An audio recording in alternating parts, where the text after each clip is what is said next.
Welcome to the program. My name is Marty Schenkman. I'm joined by two wonderful attorneys, Jonathan Blattmacher and Teresa Bush. And today's program is going to be quite different from many of the programs we normally do. We are going to try to take an in-depth, very practical how-to, less focused perhaps on technical esoterica than trying to help guide estate planners in planning and drafting and implementing a spousal lifetime access trust. And while we're going to spend a lot of time talking about drafting, the drafting that we're going to discuss and the manner in which we're going to discuss it will be relevant for accountants, financial planners, trust officers, because we're going to talk about the concepts that need to be embodied in the drafting. So before we get started, let's just take a quick second and get a quick word from our two sponsors. Vanessa? Thank you, Marty. Hi, everyone. Thanks for joining. This is Vanessa Kanega. I'm the President and Director of Content Development for Interactive Legal, and we're proud to sponsor this webinar, and I'm glad to be here with not only Marty, but my colleagues Jonathan Blattmacher and Teresa Bush. Teresa is going to walk you through some of the tools we have in Interactive Legal throughout the program as a practical application and to show you how you can draft some of the concepts that our wonderful panelists will talk about. So if you have any questions or if you'd like more information on Interactive Legal, please visit our website at interactivelegal.com or contact us using the information shown on your screen. Thanks very much. Thank you, Vanessa. And just so you know, if you have not, and you should, adopted document generation software in your practice, if we see a deluge of work at the end of this year comparable to 2012, you really want to plan ahead, and I think document generation software is going to be essential to getting through that.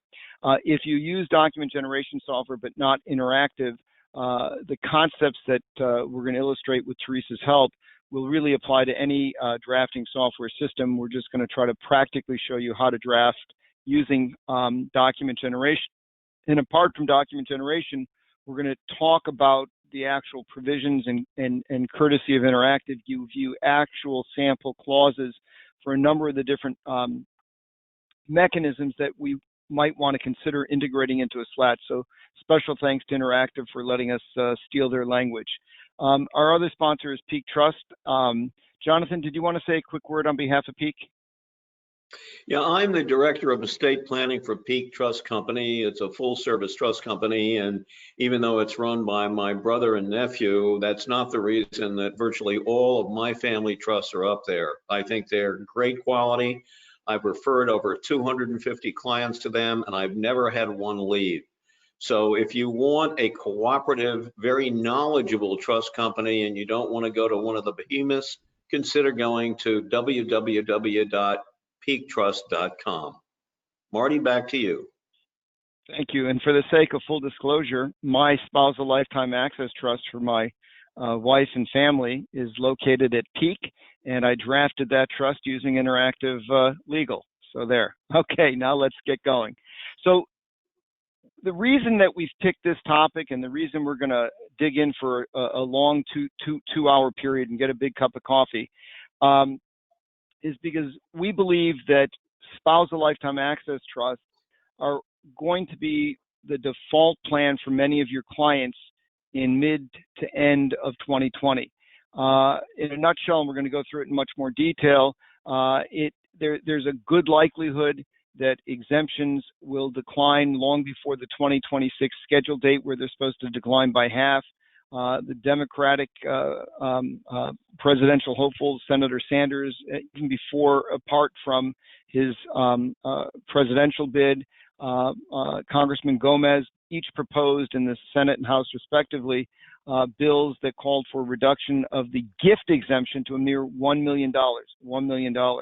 And that will radically change planning as we know it now to, in many ways, what it had been before, but potentially much worse and much harsher because so many of the planning techniques have been proposed to be restricted or eliminated.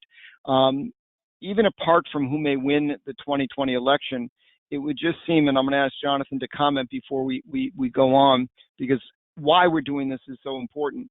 It would just seem that given the massive federal bailouts because of coronavirus, that raising revenues is going to be essential and it would certainly seem that the estate tax is one place that may be accomplished.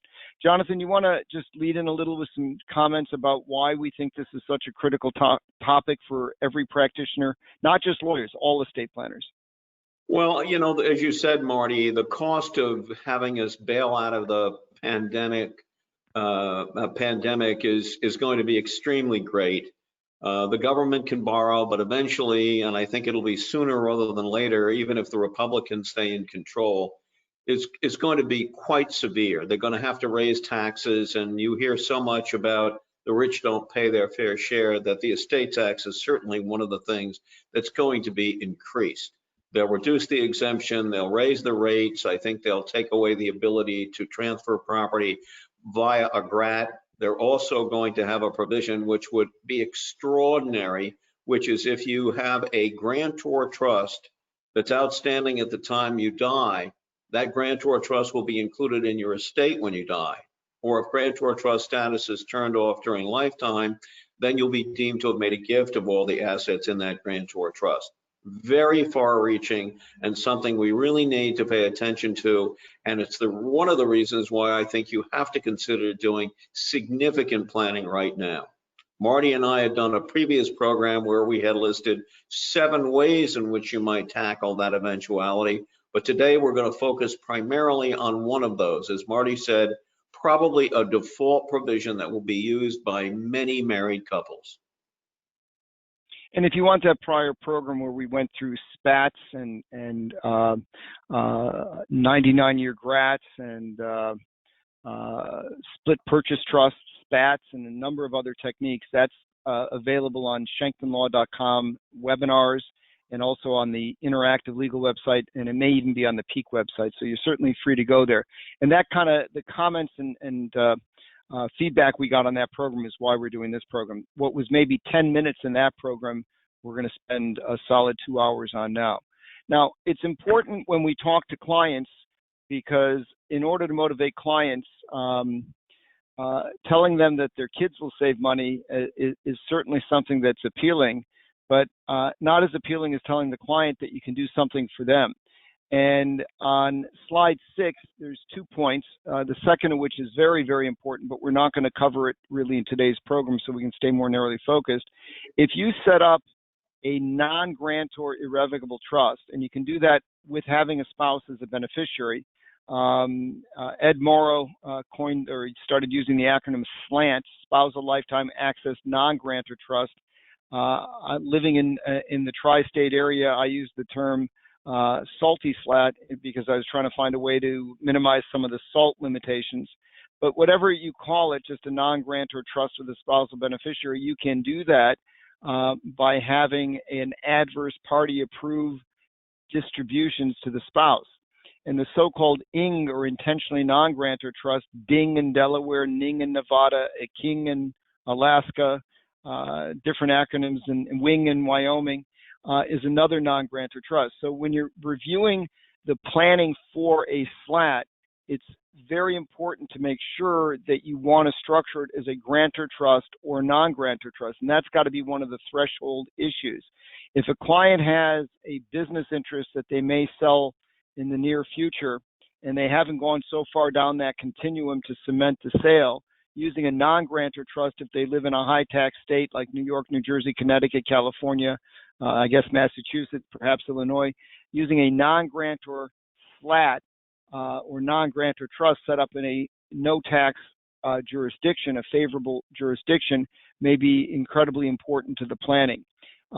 We've done other programs where we've talked about some of the issues in structuring non-grantor trusts, but we're not going to really focus on that now, other than to say one of the threshold issues is making sure that if the client is looking to make a major transaction, that you evaluate the potential savings in a high tax state and determine whether a non-grantor trust is appropriate.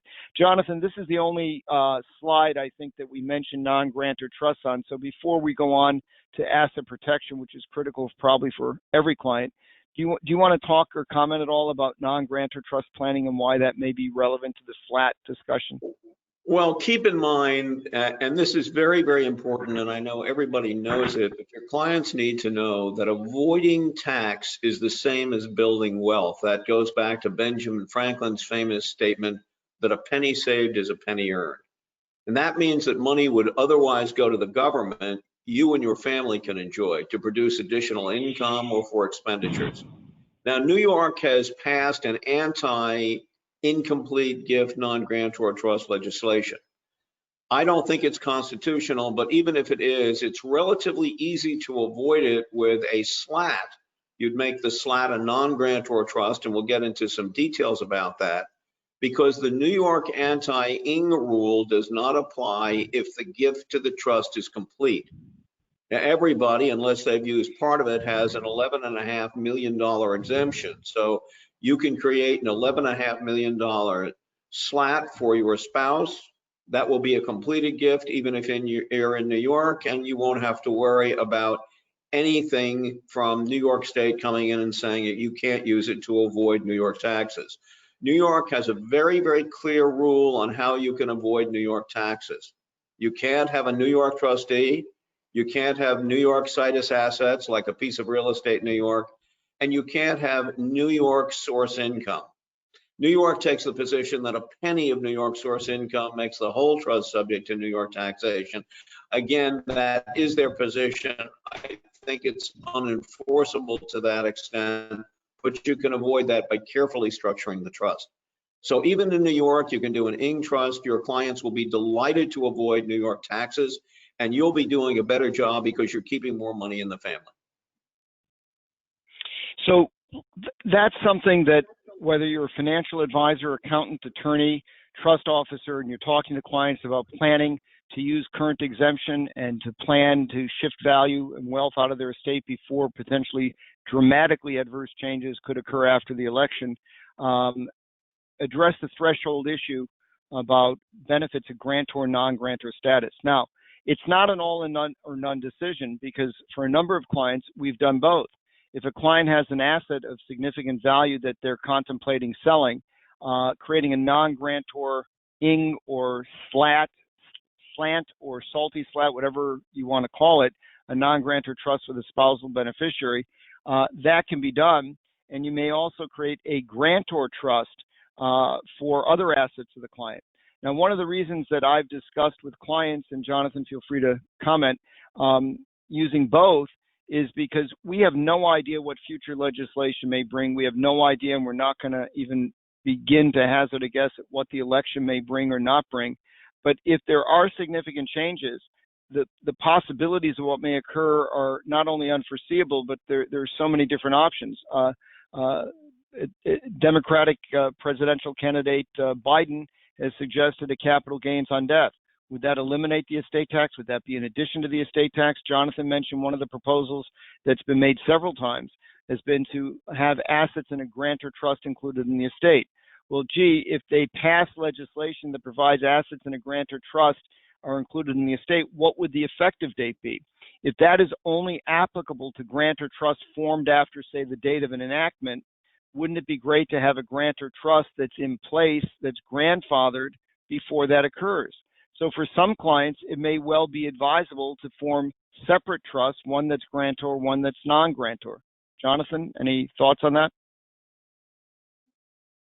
Well, Marty, keep in mind that Donald Trump, before the November election in 2016, had also suggested a capital gains tax at death, which is, of course, the system that Canada has had since the early 1970s. So I think one of the things that's likely to happen is either a capital gains tax at death or a carryover basis system. Of course, Marty, I'm rooting for carryover basis so I can roll out my first book again, which was on carryover basis, and try to become as rich as you are. Yes. Okay. Now, the second point, the first point on the top of slide 6, and we don't want to belabor it, but we need to, because this is absolutely vital. We live in an incredibly litigious society. Economic downturns often breed more litigation. The tragedies of coronavirus will assuredly breed litigation. I mean, I've seen it on the blogs for the legal blogs and things with, potential suits being filed about, whether employers and other businesses have done what's right. There's a lot of blogs out there now about how to be careful, not just in terms of the health of customers and staff, but also in terms of liability exposure and how you handle the reopening that's going on as we speak now. Asset protection has always been an essential part of planning, and I think the current very difficult, tragic environment that we're in only makes it more important. I don't know that there's a single client that cannot benefit from asset protection planning, and even if there's a client that's retired that thinks they have no risk, they still drive a car.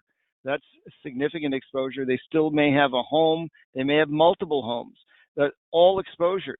So shifting assets properly without a fraudulent conveyance into an irrevocable trust that can provide some measure of asset protection planning seems absolutely essential. And the key point to the two items on slide 6 is before you start, extolling the virtues of saving estate tax for the next generation or whoever the heirs are, start with the benefits of how this plan, this SLAT plan, will help the clients. And there's other factors that are really relevant as well that we should mention that are not on slide 6. Having a trust structured with a institutional trustee is a wonderful technique to provide protection as clients age, or if a client should have a health challenge in the future, a cognitive issue and need help. Having an irrevocable trust with an institutional trustee, a trust protector, and all the mechanisms that we traditionally build into a sophisticated irrevocable trust is really a significant benefit to the client, and we should really have that listed on slide 6. Jonathan, any other thoughts on benefits to the client themselves, or just the psychology of why practitioners need to start there? Well, Marty, I think you said it. I mean, clients have to appreciate that, again, protecting their wealth is in effect building their wealth. Those assets aren't going to the government in taxes. They're not going to creditors because they have some claim. People, unfortunately, don't really focus on these when they should. The time to do asset protection is when you don't have any creditor protection problems. That's the time to do it. That makes it clear that it isn't going to be a fraudulent transfer. It can provide a motive, and we're going to talk about some ways in which you can basically stop creditors in their tracks. And by the way, and if you want to tell the story, we have time. It's short. When you are doing planning in this current environment, it is very obvious to me that a critical point, if you have not used up a large chunk of the temporary exemption, which may disappear at the end of, at the beginning of next year, who knows what effective date new legislation may have, you are doing that planning primarily, if not almost entirely, for estate tax minimization planning. If you're doing a non-grantor trust, you are doing that planning for income tax planning, a slant or salty slat, for example. So if you are doing planning that has very substantial, predominant non-asset protection motives, that is helpful to support the asset protection benefit. Jonathan, I know you have a story you often tell about your conversation with the bankruptcy court judges. Yeah, as many of you may know, I wrote the first asset protection legislation in the United States and was enacted in Alaska in 1997. And I was asked a couple of months later to address the U.S. bankruptcy judges, and all bankruptcy judges in the United States are federal judges, at their annual convention. About 40 of them showed up, and they said, well, how come you did this? And I said, I didn't do it to help people bilk their creditors. I did it because of my observation, which everybody online has seen, that people are very hesitant to give up wealth, whether it's inherited wealth, whether they've made the money. They don't want to give it up. They want to be able to access it, to be able to benefit from it for the rest of their lives if there's a need. So I said, if I could create a trust where the client, the grantor of that trust, could get assets from that trust or benefits of the assets in a time of need, I think my clients would do more extensive estate planning. There were about 40 judges there, and about 10 of them spoke, and everyone who spoke said, without question, if you could establish to me that you were doing this for estate planning reasons rather than asset protection reasons, I'm going to respect that trust and not try to bring it back into the probate estate. Now, that's not as easy as slipping off a greasy log, because under the laws of most states, like New York and California and Florida, if you create a trust today, even if you have the purest of motives, you're not trying to hurt a creditor, you don't have any creditors, you don't anticipate it. Well, unfortunately, the rule in those states is if you put money in a trust for yourself, a so-called self-settled trust, it is permanently subjected to the claims of your creditors, even if you've had no ill motive in doing it.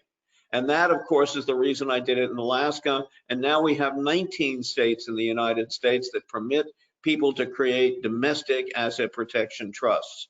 And I think there will be more next year, or at least as soon as we can get state legislatures back to their posts. So Jonathan's comments are extremely timely right now. We have just had some incredible stock market gyrations. As we're speaking, I didn't look at what the market did today, but the market was down 30%, depending which index, more than 30%. It's recovered a lot of that. The NASDAQ, I think, recovered more than that. The Dow, less than that. It's still down for a period of time, but the ups and downs over the last few months have made everybody worried and concerned. We have, as we're speaking today, I believe it's 40 million, Jonathan, unemployed. I mean, no one can anticipate or forecast what that may do to the economy. And while there are those that are optimistic that getting the economy reopened will bring many of those people back to work, and we all certainly hope it does, because it's tragic and the strain on families is horrific, we don't know. So if there's ever been a time in history, certainly in my 35-year career, where clients are going to want to maintain access to money they give away, now is that time. Even clients that are very wealthy and may be able to afford using their exemption and not having to have access, this is the time to do it. So the comment, the story that Jonathan just relayed is, to me, the absolute crux of what the planning has to be about in 2020 for almost all of our clients. And the second point inherent in Jonathan's comment, there are risks that some perceive with self-settled trust. We're not going to really dig into those today, but there's no measure for how you weigh how much risk there is with a self-settled trust. You can't, I remember in business school at Wharton, they had this fictional construct called UTILS, U-T-I-L-S. I don't know why I remember this, as to a measure for utility or pleasure or benefit that somebody would get out of something. The problem, how do you measure the risk of a self-settled trust plan versus two non-reciprocal SLAT plan? I think most practitioners would say there's more risk with a self-settled trust than two SLATs, but that's not really a fair answer. It depends how well they're executed, how many assets are transferred, what kind of due diligence you do, lots of the stuff that we're going to talk about and stuff we're not going to get to. But the bottom line is, if you have a married couple, why should you go to the risk level of using a self-settled trust if you can do two non-reciprocal SLATs and sometimes just a SLAT in general? Jonathan, do you want to comment at all about the SLATs versus DAPs? Because I think that's why we're focusing and said that SLATs may be the default plan for married clients before you get to something that may have greater risk, like a self-settled trust. If you don't need it, why do it? Well, Marty, I agree with you, but you've got to take into account that even you will try very, very hard to make these non-reciprocal trusts for tax and creditor purposes, you can't be 100% sure. And you may just have a very lucky creditor or a very good creditor who convinces the court that you should uncross the trust, that the trust that one spouse created for the other should be treated as though the beneficiary spouse had created that for himself or herself. So it would be viewed as self-settled. And we'll go into this, but that's why when you do SLATs, the best thing you can do, I think, to provide protection from that eventuality is to have them created in one of the 19 DAP jurisdictions. Okay, so that's why we're doing SLATs. That's why access is so critical. And from a psychological perspective, especially given the economic turmoil and uncertainty we have now, you want to start with slide 6 and the concepts, how this is helping the client. After that, you can then get into what the obvious thing is that we all know, and you don't need us to tell you, so we'll go through it quickly. Now is an incredibly valuable time and important time to plan. Why? In many cases, values are suppressed. Well, maybe if you bought, if the client owns Facebook or Amazon, maybe those values are higher, but many values remain depressed. Certainly, a lot of stocks are still down substantially. We don't know what the next month or 2 or 3 will bring. Closely held businesses, Jonathan and I are talking about doing a program with some major appraisal companies, and it certainly seems that there's been a significant impact on many closely held businesses, although it varies depending on the nature of the business. So values are down, and obviously, but we'll say the obvious, it's a great time to shift something out of your estate when it's worth less than waiting for it to be worth more. Jonathan, you want to talk about interest rates? Can they be lower, do you think?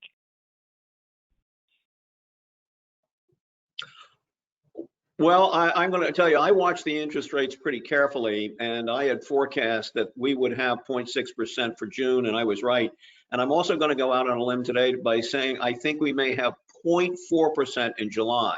I don't know exactly how the Treasury does the calculations, but watching the rates from 3 to 10 years, I think there's a pretty good chance it'll be 0.4%, but it's very, very close to zero. And that makes a GRAT, it makes a charitable lead trust much more efficient in it. In fact, if you do a split purchase trust of assets, which is a concept not well known, but Marty and I have gone through them, and I think it's a great idea that I developed on that. You could read about it in the tax management portfolio, now the Bloomberg tax management portfolio, 836-2nd, which I do with Diana Zadel and Georgiana Slade. You can read about SLATs in there. That's a split purchase annuity trust. And again, with interest rates so low, that's really the time to consider doing it. So those are factors which really compel us to think about doing some good estate planning, estate tax planning. But as we've emphasized, you have to get the client involved. And people, if they're feeling financially vulnerable, as many, many people have, even though the stock market appears to have come back almost all the way. I personally hope I'm wrong, but I think it may drop again in the future, especially as corporate earnings come out, that they will feel they do not want to give up access to those assets. And that's why you have to emphasize the benefits to them and not just to their family members. Now, the third point on slide 7, which is the most obvious of all, is you want to use the exemption now. It seems that with the incredible deficits that the government's incurring trying to help the country get back on its feet economically, that at some point they're going to have to issue a lot of bonds and they're going to have to raise taxes. Those are the only ways the government's going to get money. And raising an estate tax certainly seems like something that is likely. Obviously, we can't predict anything, but it certainly seems likely. So to me, the first priority for many clients is use those exemptions while you can. And as we're going to present in this program, if you properly handle a SLAT, and obviously you're not eliminating the risk, but there's lots of steps you can take to reduce the various risks at each juncture of the planning. If you use a SLAT that provides a SLAT plan that provides access to the clients to those assets, yet uses their exemption, you've accomplished two somewhat contradictory but very, very vital goals. Now, in terms of interest rate, a gift to spousal lifetime access trust that uses up exemption is not really affected by interest rates. But what is affected is if you do a GRAT, you're not really using exemption, and I would think you want to first and foremost use exemption before you start doing GRATs. GRATs are a phenomenal tool, and if the client's already used their exemption and their estate's too big to make enough of an impact just with gifts of exemption amounts, GRATs are great. Another technique, which we're not going to get into, but can be layered on top of the SLAT planning, is to have note sales and sell discounted value, low value assets to the SLATs using a very low interest note. If the note uses the current interest rates, those rates, as Jonathan pointed out, are incredibly low. So a note sale transaction can provide incredible leverage, and the leakage from the SLAT back to the client's estate is almost negligible compared to what it used to be because the interest rates are so low. So SLATs can dovetail with that planning too. But I've too often seen, and I saw this in 2012, lots of people doing GRATs when that had nothing to do with using exemption. I think until the clients used exemption, you want to make sure you address that in the planning that you're doing. Now, let's go into some of the planning with SLATs. Slide 10. We're going to explore how married clients can use SLATs. It's not really only restricted to married clients. The first, one of the seminal cases in reciprocal trust doctrine was between, I think, brothers. and we'll talk about that. And I know Jonathan wants to talk about that. We'll get to that shortly. We're going to talk about some of the different ways to structure the SLAT, but we're not going to only talk about them. Teresa is going to illustrate how you draft them and give you sample language from many of the different structural components that go into a SLAT plan. And for those of you who are not drafts people, if you're an accountant, a financial advisor, a trust officer, and so on, this is still critical to know because you want to know what those clauses can be and should be, and you want to make sure that the right components of the plan get put into the client's plan. The analogy that I use when you craft a trust like what we're going to be talking about is what I call the Lego approach. We all played Lego blocks when we were kids. Lego, you take the building blocks that are appropriate for the particular client and you cobble them together to get the right plan. Do you want a tax reimbursement clause in one SLAT, both SLATs? What powers of appointment to use to differentiate the SLATs, but what powers do you need to get the plan done that you want? Do you have a loan provision? Is the loan provision really for grantor trust status, or is the swap power sufficient? I think everyone's pretty comfortable with the swap power, but a loan provision may be a great way to get access to funds because somebody in a non-fiduciary capacity can loan the power. Do you put different powers like that in different trusts? The Lego approach suggests that you take all the different things we're talking about and pick and choose the right ones for the right client. One SLAT may have hybrid DAP provisions, one may have SPAT provisions. We're going to very, very briefly talk about that. Now, apart from planning the structure of the SLAT, then you have to draft the SLAT. We're going to talk about in that the provisions like I just discussed. We'll go through some sample clauses, and we're going to talk a little bit about some of the ancillary planning that you want to do. Before a client even starts thinking of putting assets into a SLAT, what kind of due diligence do you want to do? And I'm going to make some suggestions which may be different than what some or many of you believe, but I'll give you some thoughts on that. And we're going to give you some sample materials. Now, the last point on slide 10 is really essential for doing the right job for the client. It's also essential to protect you as a practitioner, whatever field you're in. I think it's very important that you document that you've told the client there are many optional approaches.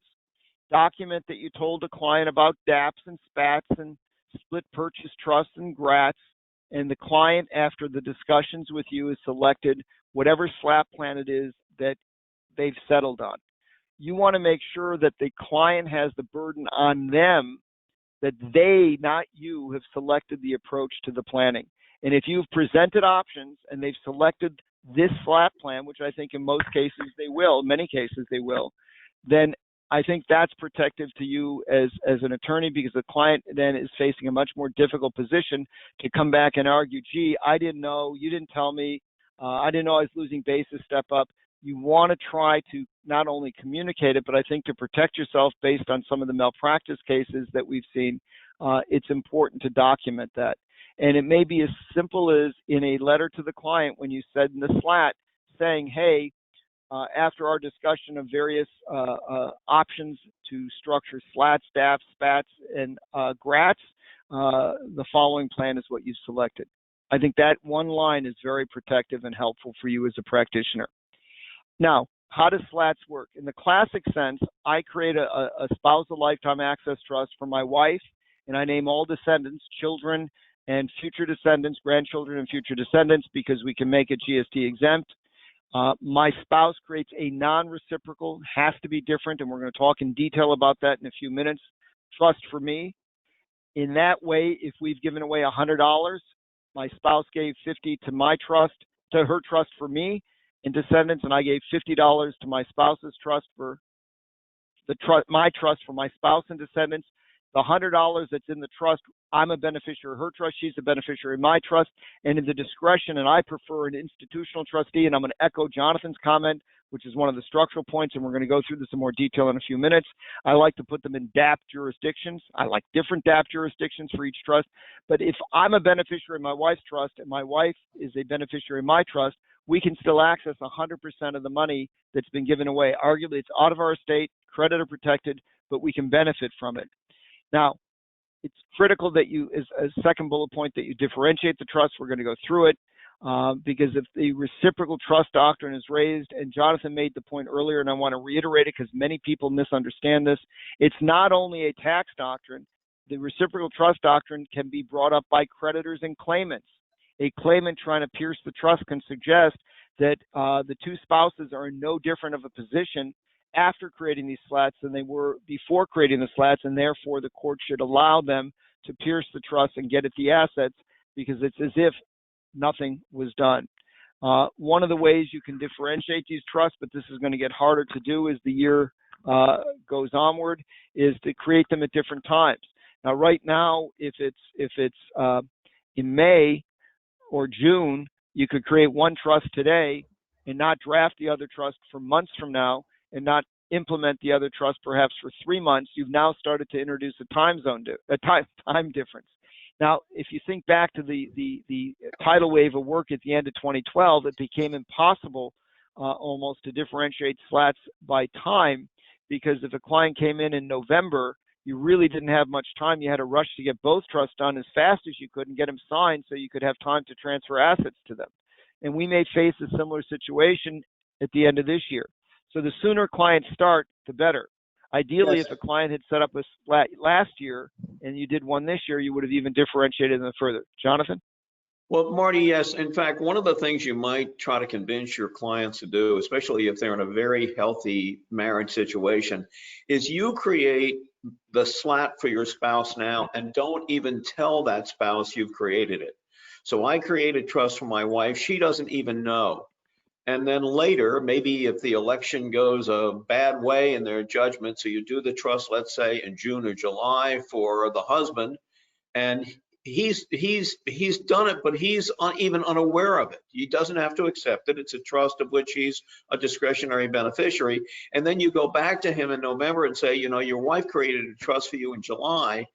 We think you ought to consider creating one for him. That really makes it difficult to say they're reciprocal because the beneficiary spouse of the first trust wasn't even aware of it, and it wasn't suggested to him that he go ahead and create a trust for his wife because she's created one for him.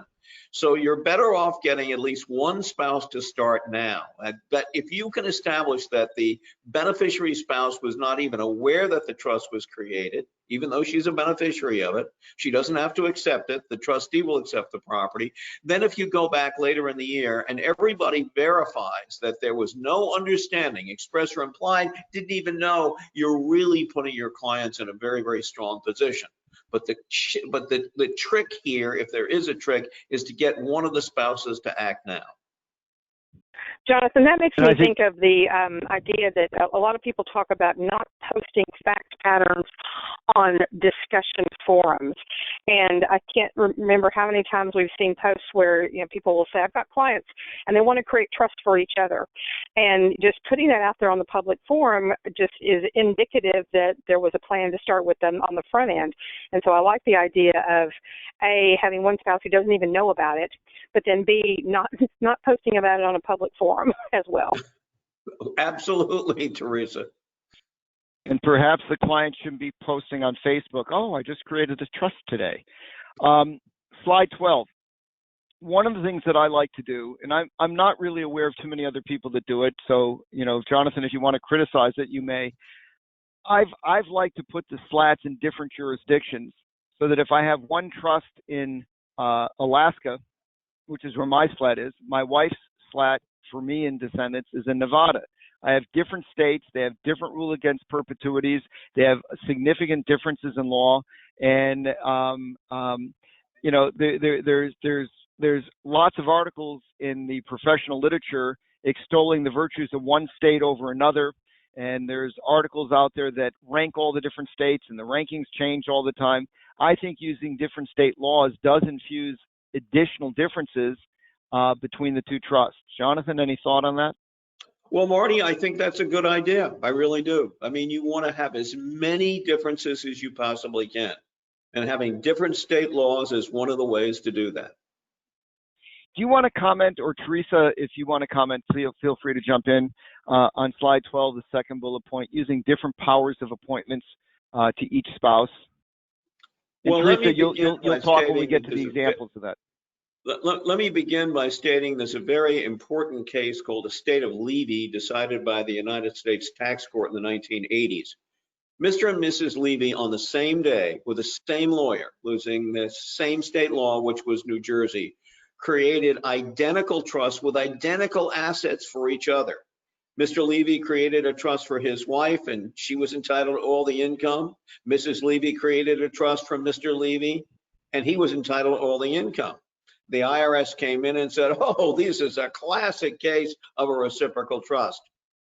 But Mr. Levy's estate, he had already died, contended, no, they're not the same because Mr. Levy gave Mrs. Levy a broad lifetime power of appointment. And the IRS conceded that if that power of appointment was valid, could be validly exercised by Mrs. Levy, the reciprocal trust doctrine would not apply. Now you can say that's a very thin read, but there is a case on point. The IRS conceded it. Of course, the IRS could say, well, we didn't really mean it. We're going to take it back. But the IRS has cited that case with approval, at least in private letter rulings. So the difference, or giving one spouse a power of appointment and not giving it to the other spouse, can be critically important. Now, of course, you know you can probably decant a trust at a later time in order to make them different. And when my wife and I did non-reciprocal grantor trusts, non-SLAT, they were both SLATs, but at different times, with different assets, with different trustees, and I gave my wife much greater interest in the trust, including a broad lifetime special power and a broad testamentary power.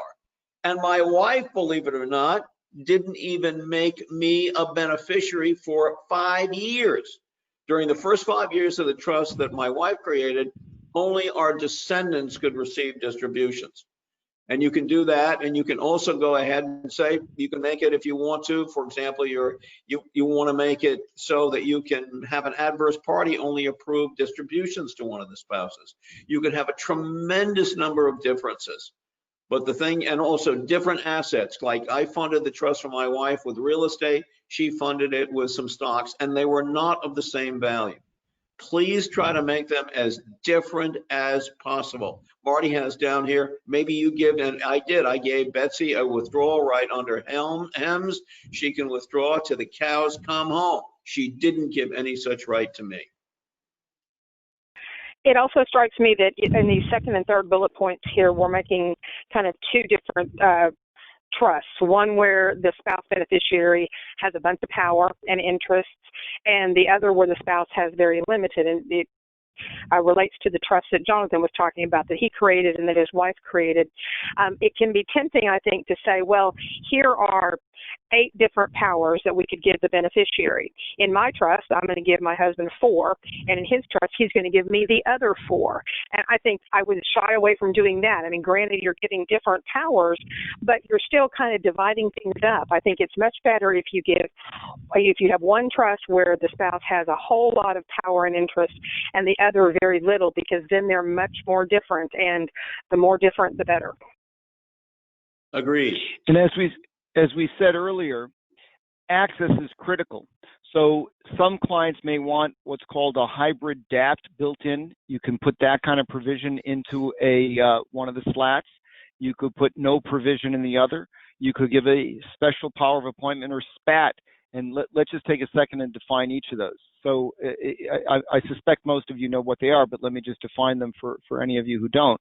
So a domestic asset protection trust is a trust I set up for myself where I am a beneficiary. Now, because of some of the concerns whether a DAPT works if I reside in a non-DAPT jurisdiction, although I'm domiciled in Connecticut, which is now a DAPT jurisdiction, the non-DAPT state might attack that trust and say that the non-DAPT state law applies. But if you have a trust where you're not a beneficiary, I'm not a beneficiary today, but I give Jonathan the power to add back a class of beneficiaries which includes any descendants of my grandparents. I'm one of them, but I'm not the only one, so it's a larger class. While I'm not added back, if Jonathan in a non-fiduciary capacity is not added me back, it's very difficult to argue that that trust is a self-settled trust. And we're going to talk, and I'm going to mispronounce it, Jonathan, you can correct me, the Iannone case. There's a New York case that raises some...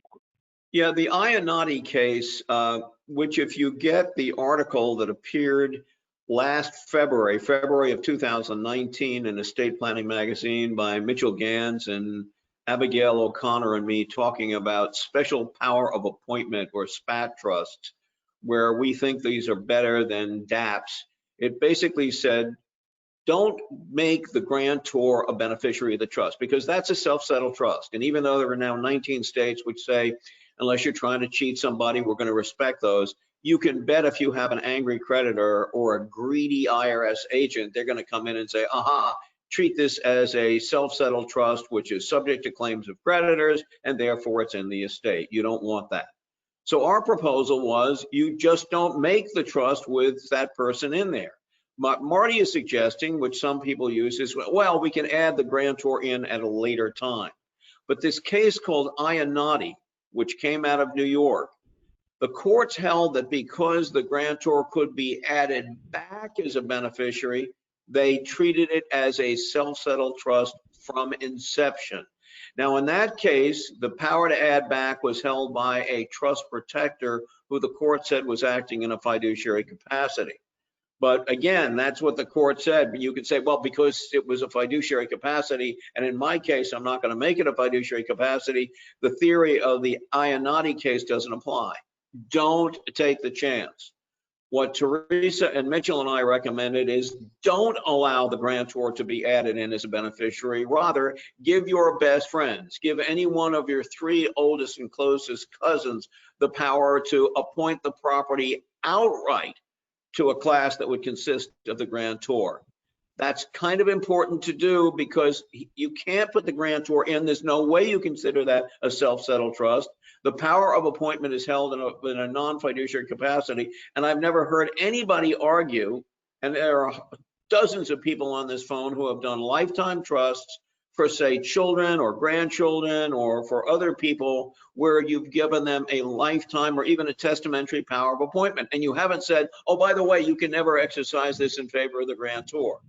We don't think that's a problem, and I think that's the way you've got to treat it. Do not provide for the grantor to come back in any means. If you want to be, as pure as Caesar's wife, just give someone a power of appointment to appoint it of a class such as your mother's descendants, which would include you.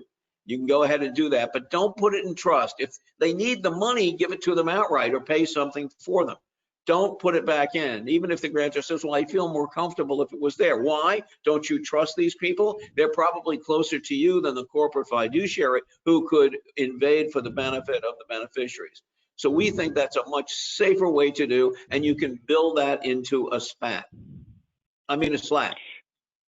So that's the key point. And I just want to bring it back to where we were so everyone's clear. When you're differentiating SPATs, Teresa, Jonathan talked about powers of appointments and giving different powers to each spouse in each trust. Teresa made a great point that if you can give one of the SLATs more powers and the other SLAT less powers, and that's what Jonathan did when he created SLATs for his wife, that's even perhaps better still. And where that becomes a natural breaking point, often you'll have clients where one spouse has a large IRA, for example, so they're going to have another pool of money that's creditor protected. You can't really get it out of their estate because you're not going to incur the income tax cost busting the qualified plan now. So maybe that spouse has the SLAT, is the beneficiary of a SLAT that gives the least powers and rights of invasion, and the other spouse that doesn't have that gets the trust with more. But you can build in, if you're comfortable with it, the hybrid DAP provision, the SPAT provision, one trust, not the other trust. All these different things can be mixed and matched like Lego blocks, which is the analogy I used earlier, to give you and build in differences. Now, one of the things that we can do is use document generation software.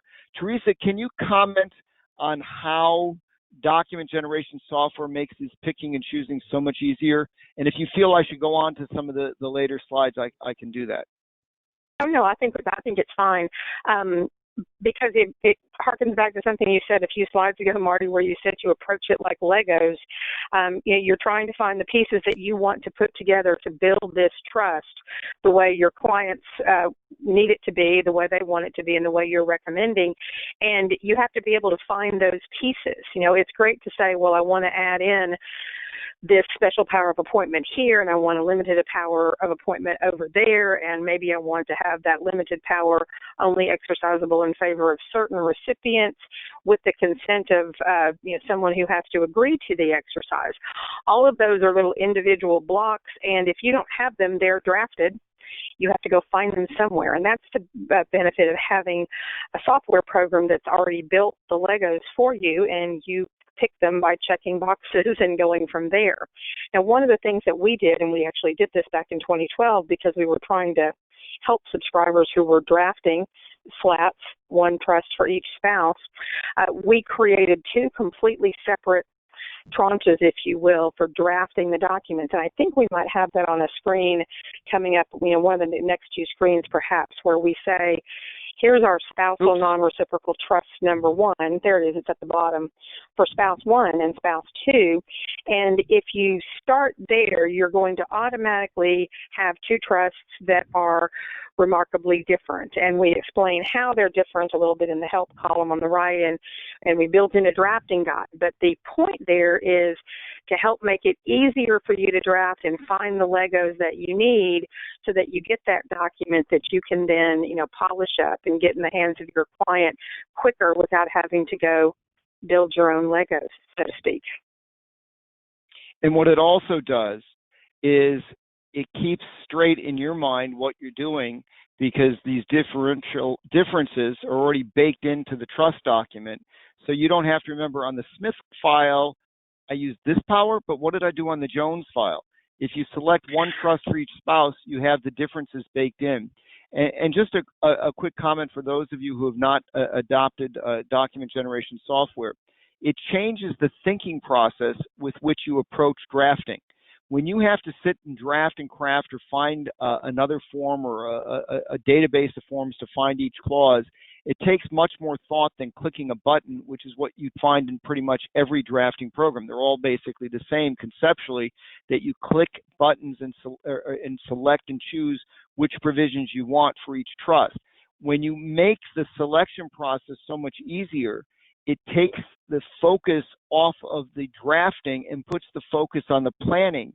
And I think it makes it easier for you to be more creative in tailoring each document to a specific client situation. Now, Jonathan, if you're going to have that time, I was just going to say one more thing. If you're going to have that time difference, like let's create a trust in June and then the other one in December that you mentioned earlier, Marty, you can still go ahead and draft them both now. That way you don't forget, well, how did I build the trust for spouse A because I have to build spouse B's differently. You can build them both differently now and just have one waiting in the wings. But again, don't tell the spouses that's the plan. I think you gain tremendous credibility if everybody can come and say, the husband didn't know. The wife created the trust for him. He wasn't even told he was a beneficiary. And there was no suggestion that we were going to go ahead and come back to him at a later time and say, well, now you want to create a trust for your wife. If you can document that, you're going to win if you go to court, I think. So and we're not going to spend a lot of time on it, but just to make the point, the concept of a SLAT is not only for spouses, it could be used for siblings. So if you have siblings that are not married or divorced and don't have kids and they want to benefit each other, or even if they do have kids and they want to benefit each other, siblings can create SLAT type trusts for each other.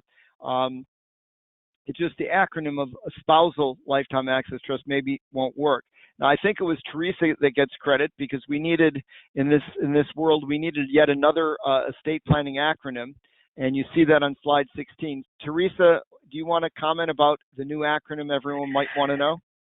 Well, we were trying to come up with something, and the best we came up with, and I think I did throw it out, so I have to take the credit and the blame for it. It's yours. It's the RELAT, which is for a relative, because you could certainly create a trust for a sibling in the siblings family. Now, if the sibling's going to create one for you, you don't want it to be reciprocal, so it's the same deal. But we can't call it a SLAT because it's not a spouse. So if you want to have another acronym in your life, the RELAT is what we came up with, and I don't think we need to talk about that any further. But keep in mind, don't dismiss this type of planning construct just because the person that walks in your office is not married. The idea may work for clients. And we have done, I didn't know to call them relats when I did them, but I've done these before because many very wealthy clients have already shifted wealth to their children, and their children need to use those exemptions. And when they're not married and don't have kids, we've structured those trusts for a number of clients where the siblings have been the initial beneficiaries, because you can't create a trust with nobody as a beneficiary. And we used a floating spouse clause and provided for future descendants, which is no different than any trust. And we actually have one of those trusts where when the son who is running the family business created the trust, and it was very astute of him at a young age to do it, and I'm sure his father encouraged it, we created, which I didn't know to call it a relat, but we did. It was kind of like a SLAT. And we had a floating spouse clause. He got married about 2 years ago, so his new spouse became a beneficiary of that trust, and they're going to have a child in the near term, and that child will also become a beneficiary. And we provided that once, not when he got married, but when he had a child, during the life of the child, the siblings' beneficiary status is abated, so that they're no longer beneficiaries while he has a child. So just keep in mind, you can apply this in a broader way. Now, slide 18, the point is that don't get hung up on acronyms. And I prefer, instead of calling a trust an insurance trust or a dynasty trust or a grandchildren's trust, I think even a SLAT, I think, and we call this a SLAT webinar, but I think it's almost a disservice to you as a practitioner and to the client if you get hung up on the titles or names of a trust. I've seen clients come in where they created trust for their children, and they created trust for their grandchildren, and they created an insurance trust, and then they created a dynasty trust. They wanted to do asset protection, and they ended up with a self-settled trust. I've seen clients come in with 6, 8, 10, 12 trusts, and all we have to do is create a more robust SLAT. If you create a spousal lifetime access trust that names the spouse and all descendants, that trust it can be dynastic. You create it so it's a long-term trust. Why would you do anything that's not a long-term trust? So you can check that off. If you structure it as a directed trust, and let's say the client has a business and the client wants to be named as the investment advisor to make business decisions about the trust holding the business, and you may need to do that if you name an institutional trustee, which we've recommended in ADAPT jurisdiction, a self-settled trust jurisdiction. You need a directed trust because many trustees will not hold an active private business interest.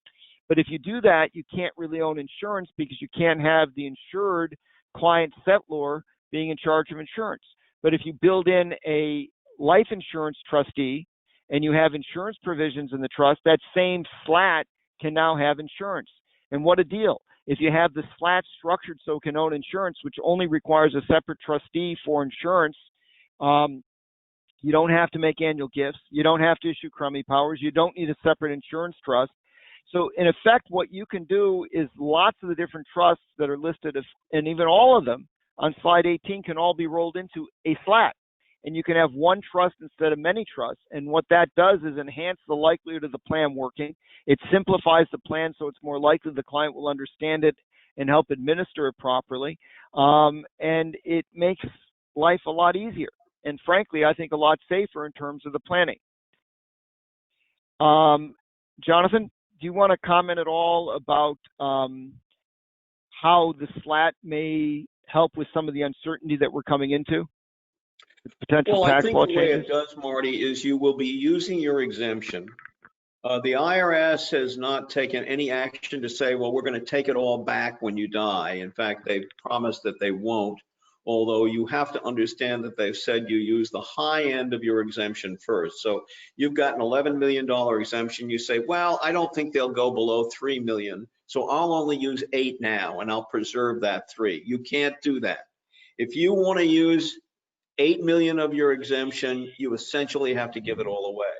And that, again, for many people is going to be very frightening because they're basically stripping themselves of a significant portion of their wealth. So you've got to, again, address the fact that there will be a way for you to access the property in the future if a need arises. Of course, we hope the need won't arise.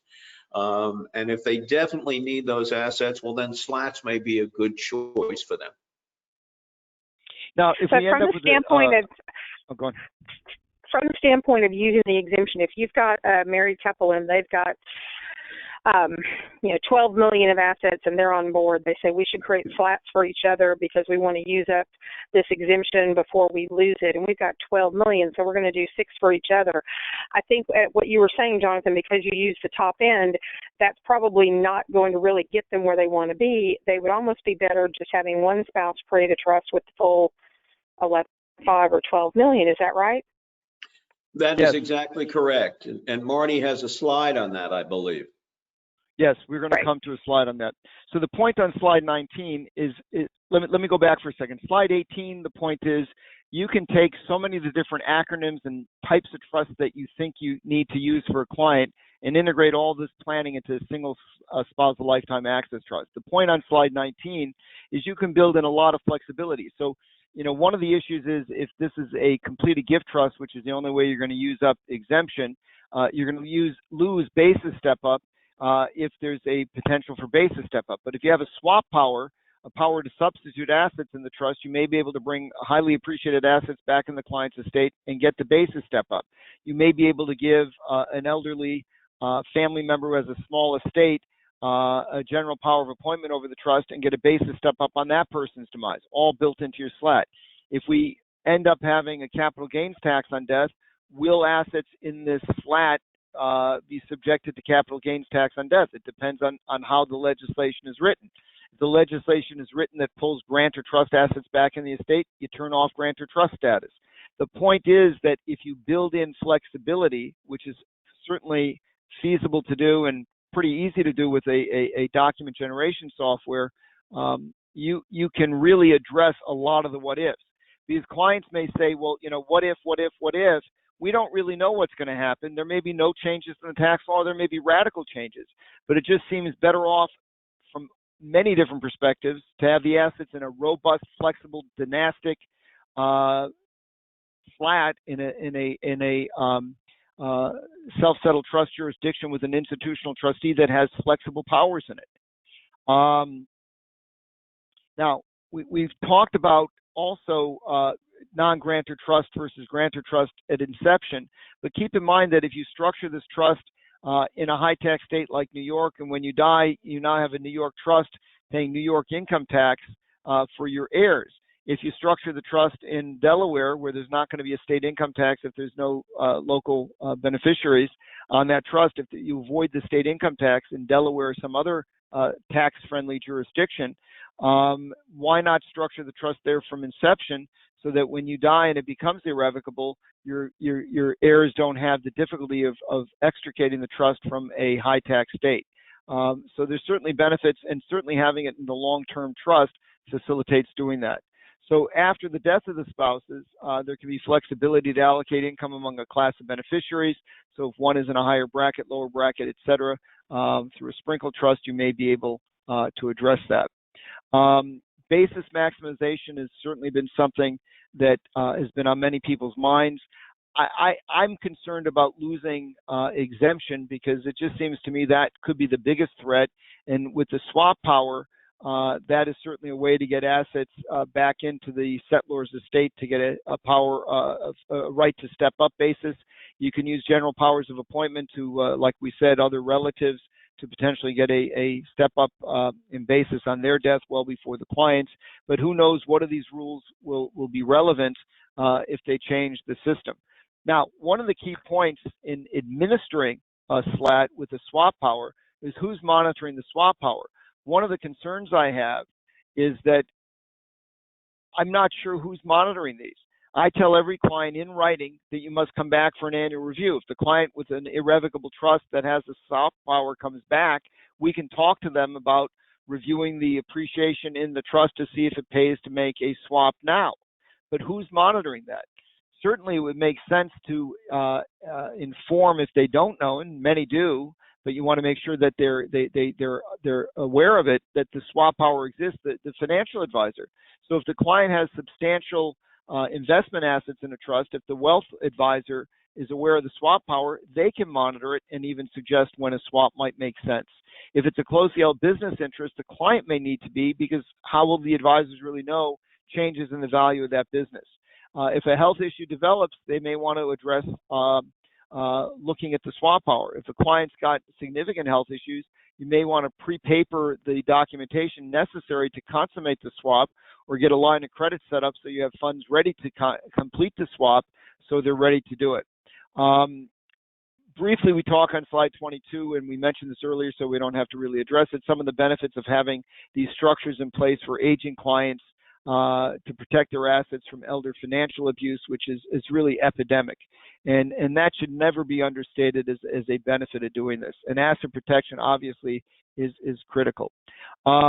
Let's talk about some other SLAT benefits. Slide 24. So you don't need to have an irrevocable trust to get professional wealth management, but it certainly can be done within the structure of a SLAT. What I find happens with clients is that oftentimes when a client comes to us for planning, let's say we recommend for, apropos to this discussion, non-reciprocal SLATs, oftentimes they have their investment assets scattered to a dozen different firms with no rhyme or reason to what's being done.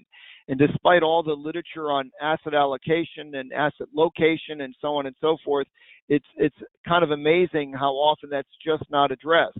So putting a SLAT together is a wonderful opportunity to get a client to hire a capable wealth advisor to administer and manage all their investment assets with one cohesive plan. And the benefit to the practitioner of an attorney is that if the client has a single investment wealth manager, it's dramatically easier to get the information you need, the financial forecasts and models that you may want, the monitoring of the appreciation for swapping, and so on, if you have these assets with one or two more capable wealth advisors. So often what I find is the process of doing the SLAT planning results in a consolidation of investment assets with a single investment firm, usually of better quality and more capability than what had been used before. And oftentimes the clients themselves are managing their own investment assets because that's just what they've always done, which certainly made sense when the client was young and just starting out, and they just never changed. So it's a real kick it up a notch in terms of wealth management and financial planning to get them to hire somebody, and that's integral to the plan. Let me pause and make another point similar to a point I made earlier. I earlier made the point in order to protect practitioners, whether you're an attorney, accountant, wealth advisor, etc., to make sure to try to document, and this is a suggestion, I'm not indicating this is the standard of practice, just to document that you've suggested to the client a range of different planning techniques and they chose the SLAT plan, that you recommended DAPs and GRATs and SPATs and so on, but they selected this. Here's another point. What I like to see, and I recommend to all clients, before you proceed in funding your SLAT, have a financial forecast done by your wealth advisor showing what this looks like modeled out for the next 30 years or however many years to your age, 95 or 100, whatever age is chosen. That can have a really significant impact. How do you know that this plan is not involving a transfer of too much wealth? How do you know that the plan involves transfer of sufficient wealth? The client may be afraid, and this is the more common scenario, the client's afraid to transfer more than X dollars, but when the wealth advisor does some financial forecasting and modeling and shows what the results of the plan are, the client can transfer 3X dollars. They're just afraid of doing it, but when they look at hard, cold numbers, albeit they're just forecasts, they may see that they can afford to transfer much more than they anticipated. Why undersell the planning if more can be done? And on the flip side, if the client just feels they want to save every penny of taxes and wants to transfer all their wealth to the trust, obviously that's inappropriate. They need to retain funds in their own name to meet ongoing living expenses. So addressing, a collaboration with an appropriate financial planner can be critical for many clients. Who does the client name? Sure. Marty, let me mention there's a couple of tax court cases where the taxpayer won. They had created limited partnerships. The IRS said those partnerships should come back into the estate. But because they had their accountants do an analysis showing that they would never have to seek a distribution from the partnerships in order to maintain their lifestyle, the taxpayers won. And that's not the same here. But again, if you can show that the client's going to have adequate resources, either through a salary or some other means, and that giving away the property, they'd never have to go back and get it again, I think that's really going to help your case. So again, have your CPA do an analysis saying, yes, you can afford to give this much away. There's a malpractice case, I don't know the current status of it, but recently the attempt to get it dismissed on summary judgment was denied in California, where an attorney did an irrevocable trust for a client, did not include a tax reimbursement clause, and the client was suing the attorney that they didn't have adequate funds or resources to pay for the taxes because the trust continued to grow. Now, I'm certainly not going to comment on it. I don't have enough facts. There just wasn't enough information in the limited public record that I saw. But if there was a financial forecast showing what the impact of this tax reimbursement was anticipated to be, and the client made an informed decision on it, I would hope that would protect the practitioner. So again, I'm not saying that's a standard of practice or required, but again, that's something to think about. Now, the last point on slide 24, which we'll also get to the drafting of, is consider incorporating in every one of these trusts a trust protector so that you have the ability to have somebody modify provisions of the trust or the trust plan because the world remains and has gotten even more uncertain. So that's certainly something to consider. We've talked about slide 25. We're going to skip on. Slide 26, avoiding probate may be viewed by some as a benefit. State estate tax could be critical. So if your client's in a state that has a decoupled estate tax and you can shift value out of the estate into this trust, it may be an excellent state estate tax savings. The trust on the bottom of 26, if the spouse is a beneficiary, by definition, grant or trust, unless, of course, you add in the mechanism of approval by an adverse party. Slide 27, we've kind of already talked about, so I'll just go through it quickly.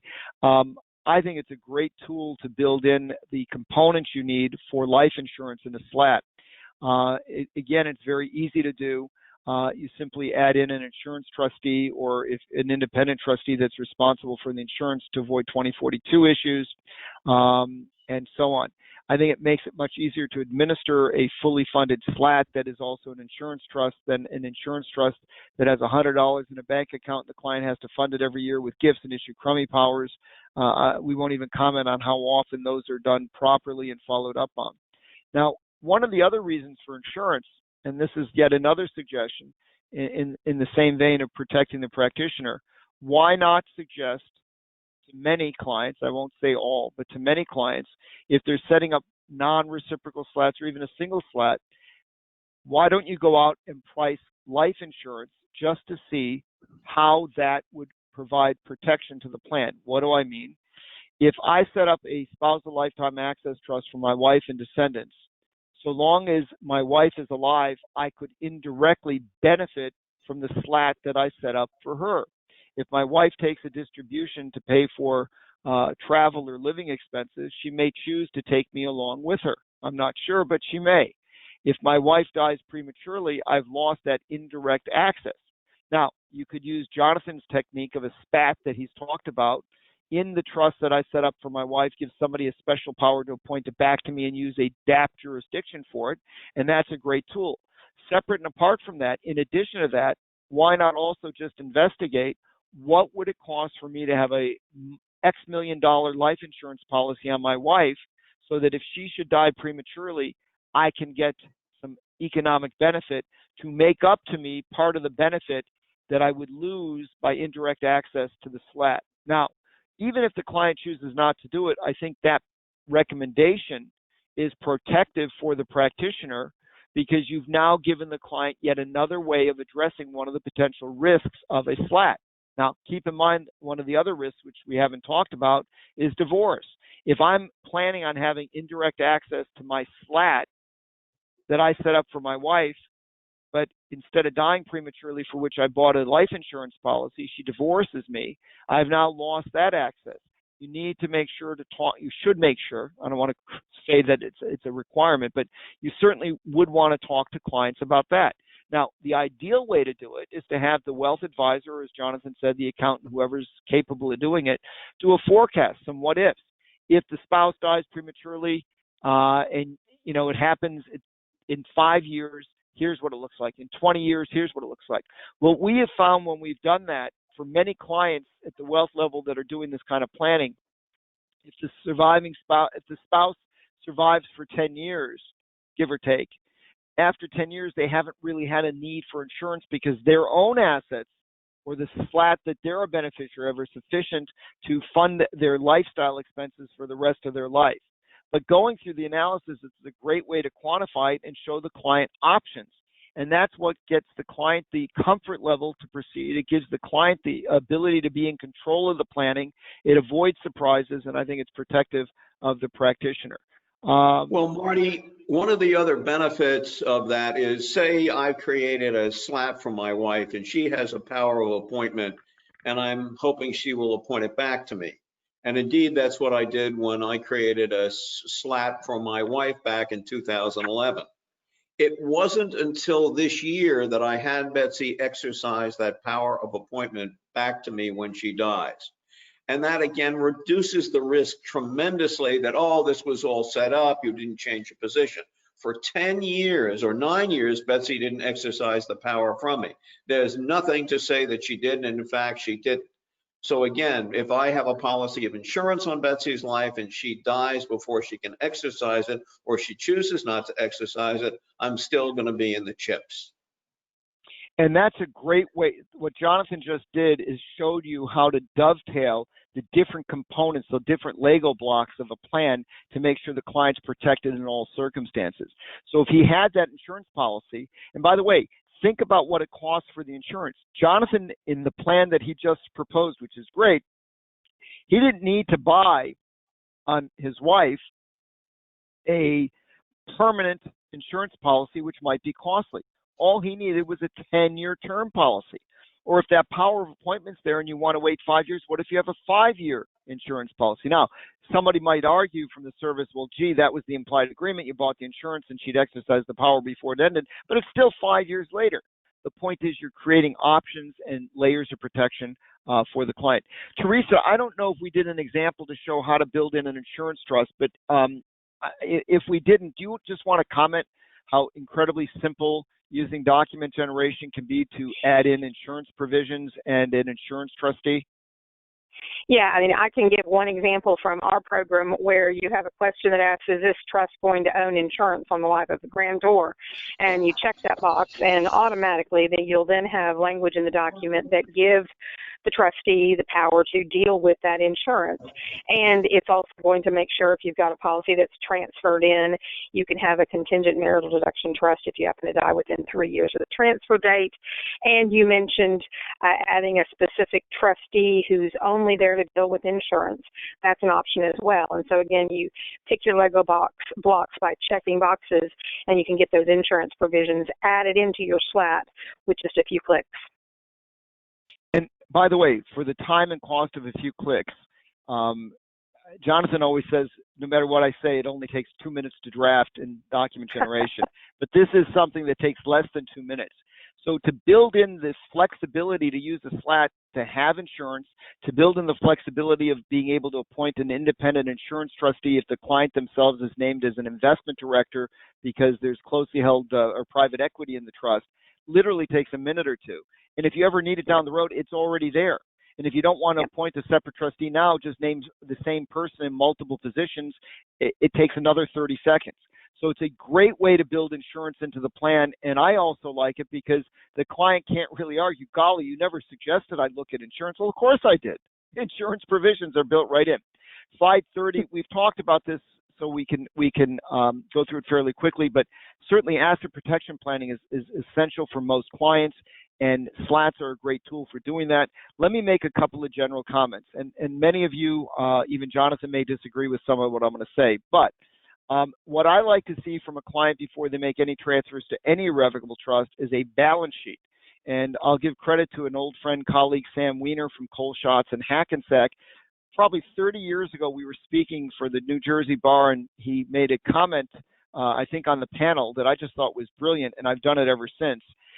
I've always had the client sign the balance sheet, and several years after that, I have a little statement on the bottom that if the balance sheet is incomplete or inaccurate, it will adversely affect the planning we're doing. I like to have a balance sheet from the client before we make any transfers to show that they have, in good faith, assets remaining to cover lifestyle expenses. I certainly prefer, in addition to that, but both, if the client will, to have an accountant or wealth advisor create some financial modeling and forecast, because that information can be critical to showing whether they need insurance, don't need insurance, how much to give, but it also helps demonstrate that it's not a fraudulent conveyance because they have adequate resources. I also like to see, and in many cases, especially if the dollars being transferred are large, I will have a solvency affidavit done. Many practitioners only use a solvency affidavit if they're setting up a self-settled trust and it's in a state where a solvency affidavit is required by state law. It's a fairly simple form. Why on earth not have a client sign a solvency affidavit saying they have no claims, that they haven't told you that are against them, they're not aware of any issues, and after these transfers they will have plenty of resources to meet their ongoing expenses.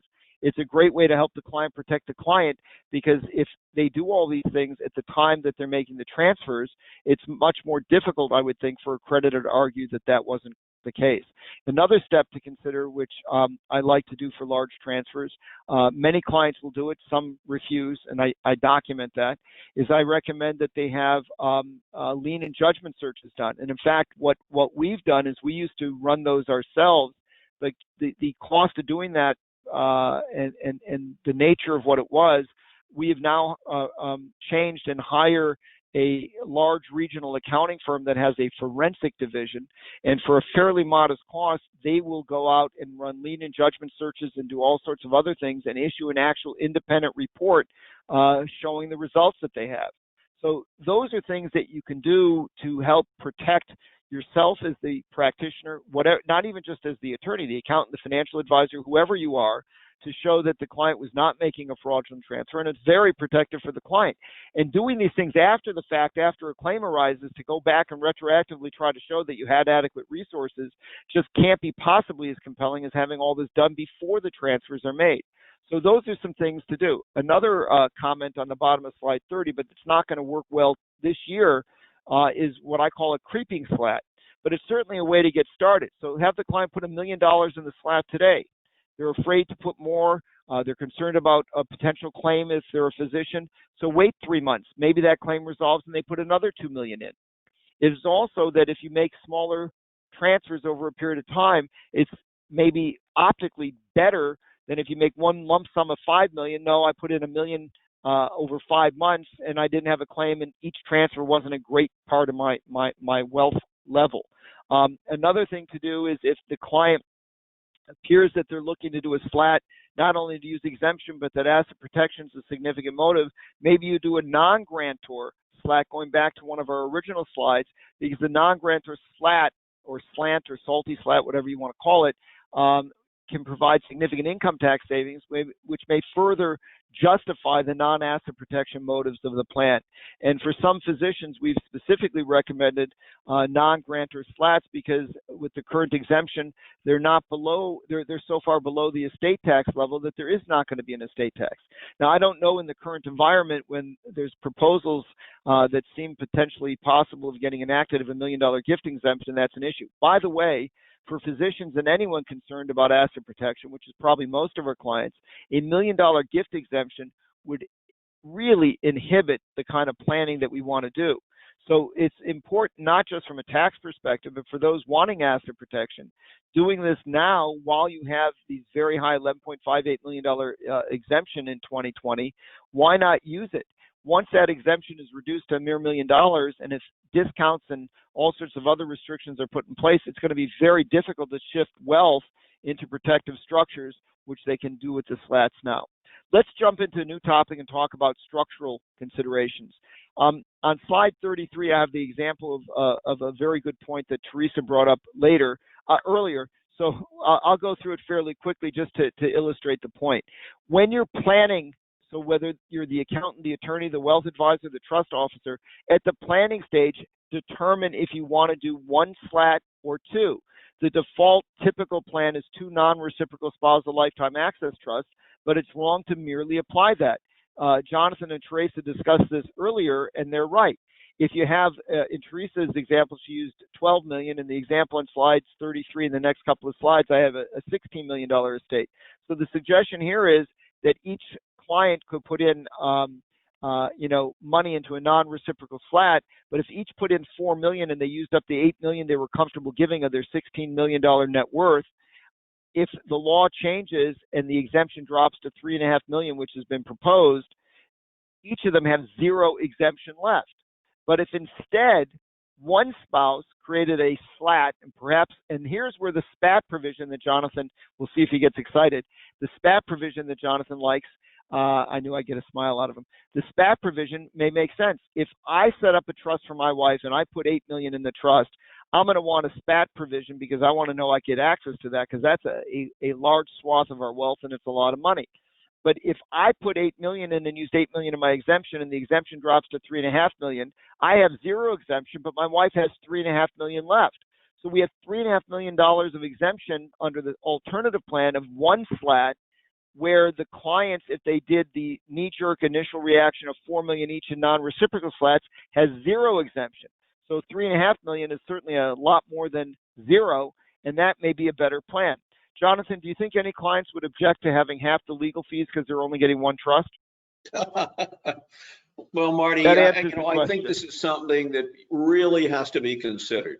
This way you get to use your exemption. You don't have to worry about the reciprocal trust doctrine. The only thing you need to worry about is making sure that if you created, say, a $6 or $8 or $10 million SLAT for your spouse, that there's some way you're going to get it back. And I think one of the ways to do that, again, you've got to be able to work with your attorney and your other advisors to make sure it's clear. I created a trust for my wife, say with $8 million. I'm not even going to tell her about it. I'm not even going to tell her she has a power of appointment until some later time. That way, no one can say, no, there was an understanding that she was going to appoint it back to you. I think that becomes virtually impossible if you can establish the truth, which is that she didn't even know she had this power until after it was created. So slide 34, I'm going to skip that, but we've made the point. And this is where the planning, this is where the forecast, this is where the collaborative team approach is important. You need to make sure the plan makes sense for the clients. And if you can use one SLAT and get a better tax result, why use two? But then you really need to think and involve the attorney, because a special power of appointment, hybrid DAPT if you're comfortable with that, life insurance.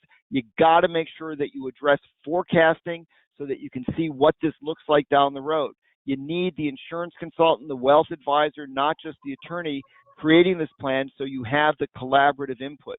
That's by far the better way. Now let's get into some into some drafting specifics.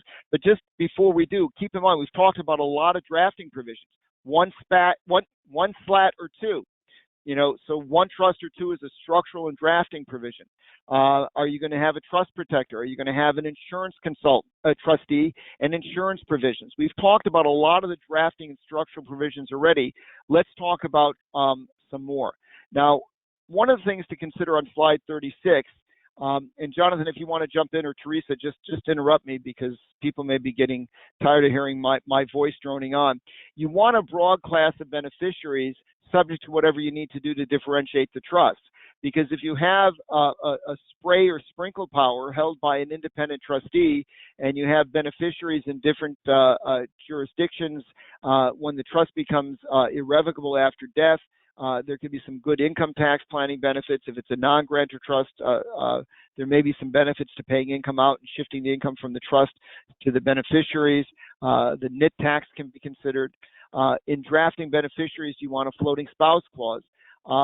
Many couples find this offensive, so you have to be careful in how you present it. But a floating spouse clause, don't forget, if a spouse dies prematurely and the surviving spouse remarries, that provides immediate access indirectly to the trust, and that can be a very powerful tool. Jonathan and I both stress how vital it is to have access. A floating spouse clause is a way to get access. And depending on the circumstances, that may be something that is worth considering. One of the things that I've actually seen done is when we've used floating spouse clauses and the client has remarried after a divorce or a death of the prior spouse, they've negotiated whether or not how much access the new spouse would have to the SLAT as a floating spouse. So you'll start to see more of that in prenuptial agreements. Teresa, I'm gonna let you talk about slide 37. Yeah, this is an example of a distribution provision, an option where you can choose the standard for distributions. And again, it goes back to the idea of picking the options easily from a group of selections on the screen, so you don't have to go draft something brand new. And the language that's down below, which is a sample provision, where distributions can be made with complete discretion. And in this case, we've got the spouse and the descendants of the grantor as the beneficiaries, and we're expecting to have a completely disinterested trustee, maybe an institutional trustee here, that would be making distributions for any purpose, which means distributions can be made or not made, which I think is the nice thing about that broad discretion. But there are plenty of times that people want to include an ascertainable standard tied to health, education, maintenance, and support, and there are different ways you can build that standard in. You could use that alone, or you could use that in conjunction with this broad discretion. And then we also have the ability to custom draft a distribution standard if you'd like. And again, sometimes you have a box of options, your toolbox, and you have to add something in that might not be right there, and that's why the custom draft option is nice. And then with all drafting systems, after you put the document together, you may want to customize it a little bit more because you want it to read a particular way. And so you always have that ability to draft after you put the document together, make things unique, specific for this client, specific for the way you like to do things. But you didn't have to draft everything from scratch on the front end. Thank you, Teresa. Jonathan, don't you believe that the preferable way to structure, if the client is willing, is to have a discretionary distribution held by an independent institutional trustee? Well, I certainly think that helps, Marty, reduce the risk that they're going to say that there was an implied understanding. But then again, I'm very sympathetic to people saying, number one, trust officers change. I may have a fight with the trust company. We may want to remove them. And of course, if you have the ability to remove, or someone does, they're more likely to really stay on their toes for you.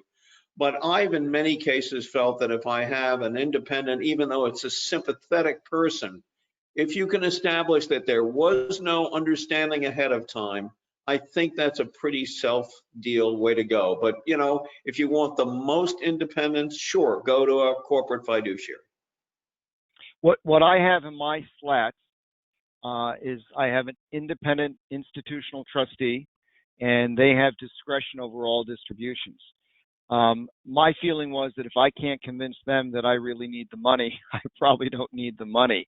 But I also have as the backstop, the trust protector can remove and replace them if there's any issue, and we've done that. So I certainly prefer that, but I think Jonathan pointed out from a psychological perspective, many clients find the idea that, oh my, I have to go ask this trust company for money. It's my money. Why do I have to ask them? But that's the very reason it's a powerful benefit. And if a client's concerned about asset protection, for example, that's certainly a smarter way to go. What I have found has made a lot of clients get comfortable accepting an institution and a discretionary standard, is that's what I live with. And I think it's just the better way to go. But again, not everybody will go for it.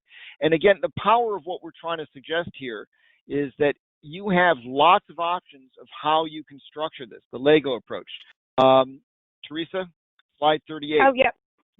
This is a floating spouse provision. I think Jonathan may have brought this up, or you brought it up, Marty. I believe it was you just a little while ago about the person who was unmarried, but we drafted a document that would benefit future family, and it had a floating spouse provision. So when they got married, they ended up with a trust that was already in place, had been in place for years, and their spouse was a beneficiary of it with appropriate limitations that were built in initially. In this case, we've got someone who's already married, but we want to keep that floating spouse provision in there so that if his spouse passes away, we still have a beneficiary of the trust, and if he remarries. And so we choose in that option it's the one that's highlighted there, we choose the person to whom he's married at any time.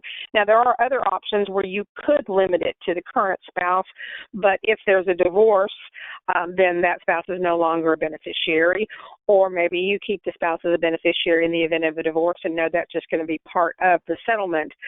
But in this case, it's the floating spouse. New spouse comes in because Mr. Cunningham's wife passes away and he remarries, and that new spouse is automatically the beneficiary in place of the old spouse. Quick thought on that. I think the statistical data is that women outlive men by like 5 years, a pretty significant period of time. The fastest growing cohort, demographic cohort, is single women 85 and older. There may be a significant advantage to having a hybrid of this, where you have the spouse as a beneficiary during the spouse's lifetime, and then after that spouse should die, a floating spouse clause, so a second or new spouse could come in to provide access to the initial spouse. Just keep longevity in mind when you start drafting these provisions. But again, lots of options and things to talk about. Jonathan, would you like to talk about trust protectors? We're on slide 39, everyone. Yeah, I can't prove it, but I think I was the first lawyer in the United States to learn about trust protectors. After I went to Milbank, Chase Bank asked me to meet with a lawyer from Liechtenstein. That was Dr. Ott. And he was trying to get people in Europe to create trusts of which Chase would trustee, but the terms would be secret. But he told me about this concept. He wanted to come to the United States because they worried about trusts created in Europe being taken over by the Russians if they ever invaded. So the European lawyers had developed this concept called the trust protector. So if there was an invasion of Western Europe by the Russians, the Soviets at that time, they could have that person go out by the exercise of a trust protector who would be in the United States or Canada and have a substitute trustee. By the way, a similar thing happened when Castro took over Cuba. People may not know that Castro was actually a lawyer, and he tried his hardest to have Cuban trusts, and there were some, changed over so he would be the trustee and he could take the assets, and he had a lot of success in doing that. So you needed the ability to change trustees. And I had once had a case, one of the early cases I was involved with, where we tried to get the court to change a trustee, and it was miserable, expensive, and by and large ineffective. So this concept, when I was told by Dr. Ott that you could have some independent person be able to remove and replace the trustee, not for cause, but for any reason whatsoever, I jumped at it. And I began putting it in my documents right away. And it is now throughout the United States. It's a great thing to do. I recommend you try to choose some independent person, but you want to provide, at least in my judgment, that the person is not acting in a fiduciary capacity, because if she is acting in a fiduciary capacity and something goes wrong and she said, but I didn't know about it, too bad. You were a fiduciary, you should have known, and now you're liable. So I've only acted as a trust protector, and I have in dozens and dozens of cases, only if I'm sure I'm acting in a non-fiduciary capacity. And the problem is that Alexander Beauvais, a great practitioner from Boston, has said, all trust protectors act under a fiduciary duty. Now, I went to dinner with him and his lovely wife a couple of years ago, and I said, look, Alaska says a trust protector is not acting under a fiduciary duty. And so if I'm under Alaska law and it says that, and I also put into the document that your trust protector owes no fiduciary duty to anyone and is not acting under a fiduciary duty, I don't think that your trust protector is. So in any event, I recommend you do that. If you want the trust protector to be acting under a fiduciary duty, I'd have them sign the document and acknowledge that they're so acting, but then you're going to have to keep them informed, which means they're going to be more expenses incurred. And I think a trust protector in that circumstance deserves to be paid on a regular basis because she's got to keep herself informed with what's happening to the trust. Just one last quick point on protectors, and we're going to go on because that's worthy of a whole webinar unto its own. Just keep in mind that if you name a protector and that protector lives in the home state, you've set up this trust in a tax-friendly, self-settled trust jurisdiction as we've recommended, you may now have an issue of nexus to the home state. And if you want to do that, sort of a safer approach might be, and I've started to see this done a bit more, is create an LLC in the trust jurisdiction and have that person serve through the LLC as protector rather than directly as protector. Slide 40 lists some of the possible powers you may give a protector, slide 41 as well. Teresa, on slide 42, why don't you describe what some drafting points in some of the language? Sure. Again, this is an area where, particularly on the prior slide, you had quite a few powers that people might want to give the protector in addition to addressing changes in trustees. The automatic powers that we have available are removing and replacing trustees because that's kind of your traditional protector powers. But I do know that people often want to add something like the power to correct scrivener's errors or to even amend the trust to deal with changes in the tax law. Now, I think if I asked Jonathan what he thought about that, he probably would tell me that if there's a change, he'd rather decant the trust than give the trustee that many powers, or give the trust protector that many powers, excuse me. But it's an option that we give our subscribers here. You can turn on the automatic powers, but then you can custom draft additional powers as well.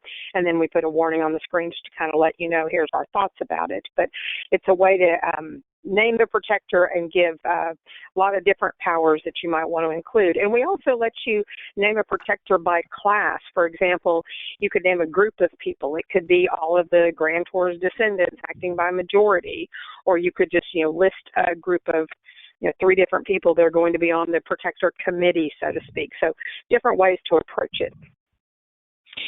Thank you. Just be careful if you're going to name descendants who are also beneficiaries, what powers you're really giving them. Yep. So who you name can tie back to the powers that are given. Now, would I want to add a charitable beneficiary?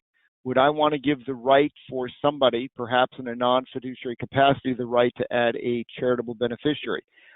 Certainly that adds a lot of flexibility to the trust. That will create grant or trust status, but the flexibility could be very important. Jonathan, do you want to comment on adding charitable beneficiaries? Well, Marty, there's a provision in Section 674 which says the grantor's ability to choose charities is not a grantor trust power. Normally, if you can choose beneficiaries, you've got a grantor trust. But if it's just to choose the charities, then it's not a grantor trust. So it was a little surprising to me when the case of Minoran came out and said, if you have the ability to add charity in, you do have a grantor trust. But that's what the court concluded, and I think that that's a safe way to go. One of the reasons that you may want charity in, but I would suggest you may want to put charity in from inception, is that the law is clear. Even if charity is only a discretionary beneficiary, you can get a 100% charitable deduction. You're not limited to 20%, 30%, 40%, 50%, 60% of adjusted gross income when a trust makes a contribution of its gross income over to charity. But that has to be in the trust at inception. You can't add it later. And I'm a little concerned that if the grantor says, yes, someone can add charity in, that is not going to be sufficient to support a 642C deduction. There's a long history of that in the income tax law, but I would suggest that you consider almost always having charity as a discretionary beneficiary. And you may want to say to the trustee, well, you can exercise that power and give gross income to charity, but only with the consent of, say, a majority of the adult and competent beneficiaries, or at least one of them. And if you give the power to a beneficiary because you may be concerned that the beneficiary may have been taken over by some radical group, even though they may constitute a charitable organization, maybe you want the trustee to consent with that as well. So you have some protection there. You have kind of an extra look. But being able to pay gross income to charity can often be much better than having it paid out to individuals And even if the trust is a grantor trust with exception, will then make after, Jonathan, you faded out. Can you hear me now? I can hear you, Marty. Oh, okay. So one of the other reasons to do this is even if it's a grantor trust, not a non-grantor trust, it's a grantor trust, when the grantor settlor dies, having the ability to have a 642C deduction can be great for future generations of beneficiaries. So it makes a lot of sense to think about. One of the other things to keep in mind, and one of the themes of all of the planning that we've been talking about, and why Jonathan and I have suggested that SLATs may be one of the most popular tools for married couples right now in 2020, is access. And even though you cannot and should not have a trust that was a completed gift fulfill a charitable pledge of the settlor, if the trust is making charitable gifts that perhaps are of the nature the settlor would like to make, not fulfilling a liability or commitment or pledge, that may be another indirect way the settlor could have access by fulfilling charitable goals. Slide 44, loan power. This is something to consider. So let's say you're the financial advisor and you're doing a forecast and you're a little concerned with some of the aggressive assumptions that support a larger gift to the trust. Well, but if there's an independent person, I name Jonathan as a non-fiduciary and give him the power to loan me money from my SLAT that I created for my wife and descendants. If Jonathan has the power to loan me without adequate consideration any of the funds in the trust, it gives me a way to get access to the money in the trust. Maybe the projections and forecasts can be more aggressive in terms of the rate of return assumptions, because in a pinch, I can get money from Jonathan to loan me money from the trust. So what if I have to pay it back to the trust on my death? At least it gave me access to the money, and again, without consideration of adequate security. So loan provision could be used traditionally to characterize the trust as a grantor trust, but consider it not only from the income tax status of the trust, but consider it from the status of my being able as the settlor to get access to the trust. And that could be very important in the planning. And on slide 45, we have a sample loan provision, which may also be from Interactive. Jonathan, do you want to comment about a 2038 power? Yeah, I mean, this is how you can get the assets into the spouse's estate. There are really two ways to do that. One is to give the spouse, or even later have it granted through a decanting, have the spouse hold a special power of appointment, which can be exercised at his or her death to trigger what's known as the Delaware tax trap. The Delaware tax trap is contained in section 2041A3, and it basically says that assets subject to a limited power of appointment, which ordinarily wouldn't cause them to be included in the estate of the power holder, can be made in the estate of the power holder if it's exercised in a certain way. I mean, we could do a whole webinar on the Delaware tax trap. You've got to make sure that it will work under state law. But if in exercising that power, you begin a new rule against perpetuities, this is true in New York, this is true in New Jersey, it's true in many states, then the trap will be triggered. And that means that the power holder can wait until just before her death to decide to what degree does she want it to be exercised. And in fact, she can say, I'm only exercising this power to trigger the Delaware tax trap over assets that have appreciated during my time, and that the capital gains tax savings would be greater than the estate tax savings. So you can do it as a formula. I get a little worried when people say, well, just give the surviving spouse a general power of appointment, because once she has it, she may not be able to get rid of it. Although if I gave, let's say I'm trustee, I give her a general power, but I retain the right to take it back before she dies. But that means I have to continue to monitor things with her. So that may be a better way. The alternative, as Marty is suggesting, is that if I want it back in the estate, let's say, of the grantor, I created this SLAT for my wife. The trustee has discretion to pay it to my wife or to my descendants, and we want it back in my estate. I'm going to die first, and I can't get the property. I'm not a beneficiary of the trust. What can be done? Well, if at the beginning I've said that the trustee could appoint me as a co-trustee over all or some of the assets, and I could participate in discretionary distributions with respect to those assets, then if it's not exercised, the trustee doesn't make me a co-trustee, you're not going to have estate tax inclusion. But if the trustee does make me a co-trustee, so I can exercise that power with the other trustee to make discretionary distributions, not on a HEM standard, but under no standard at all, that should trigger Section 2038. This is a key point. It appears, based upon Revenue Ruling 85-179 and the Skifter case that was decided by the Second Circuit, that you can't just make the grantor a trustee at a later time. It's got to be foreseen. And the way you have it foreseen is you expressly state that the trustee can appoint the grantor as a co-trustee, at least with respect to certain assets, or at least at certain different times. And that way, if it happens, the grantor will have a 2038 power. But if you don't make the grantor a co-trustee, there'll be no inclusion whatsoever. That's important to build in. Now, this was written up extensively by Madeline Rivlin and me about 6 years ago in an article entitled Searching for Basis in Estate Planning. I'm sure many of you have it framed, have it on your mantle at home, but if you don't have it, look for Rivlin and Blottmacher, Searching for Basis in Estate Planning, and you'll find the issue of Estate Planning magazine where it appeared. Now, again, I'm going to give you one other warning. Do not read that to anyone under the age of 21 within 2 hours of their bedtime. It is so exciting they won't be able to sleep. But so do it earlier in the day. You may want to include on slide 47 an express power to decant.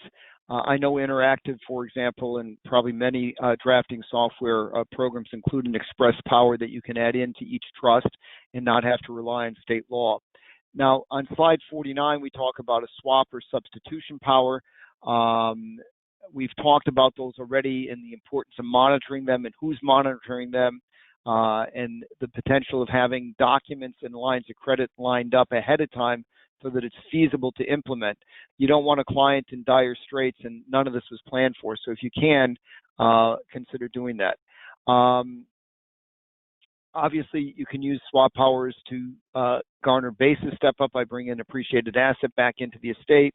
The other thing you might want to consider is using a swap power if the dispositive scheme changes.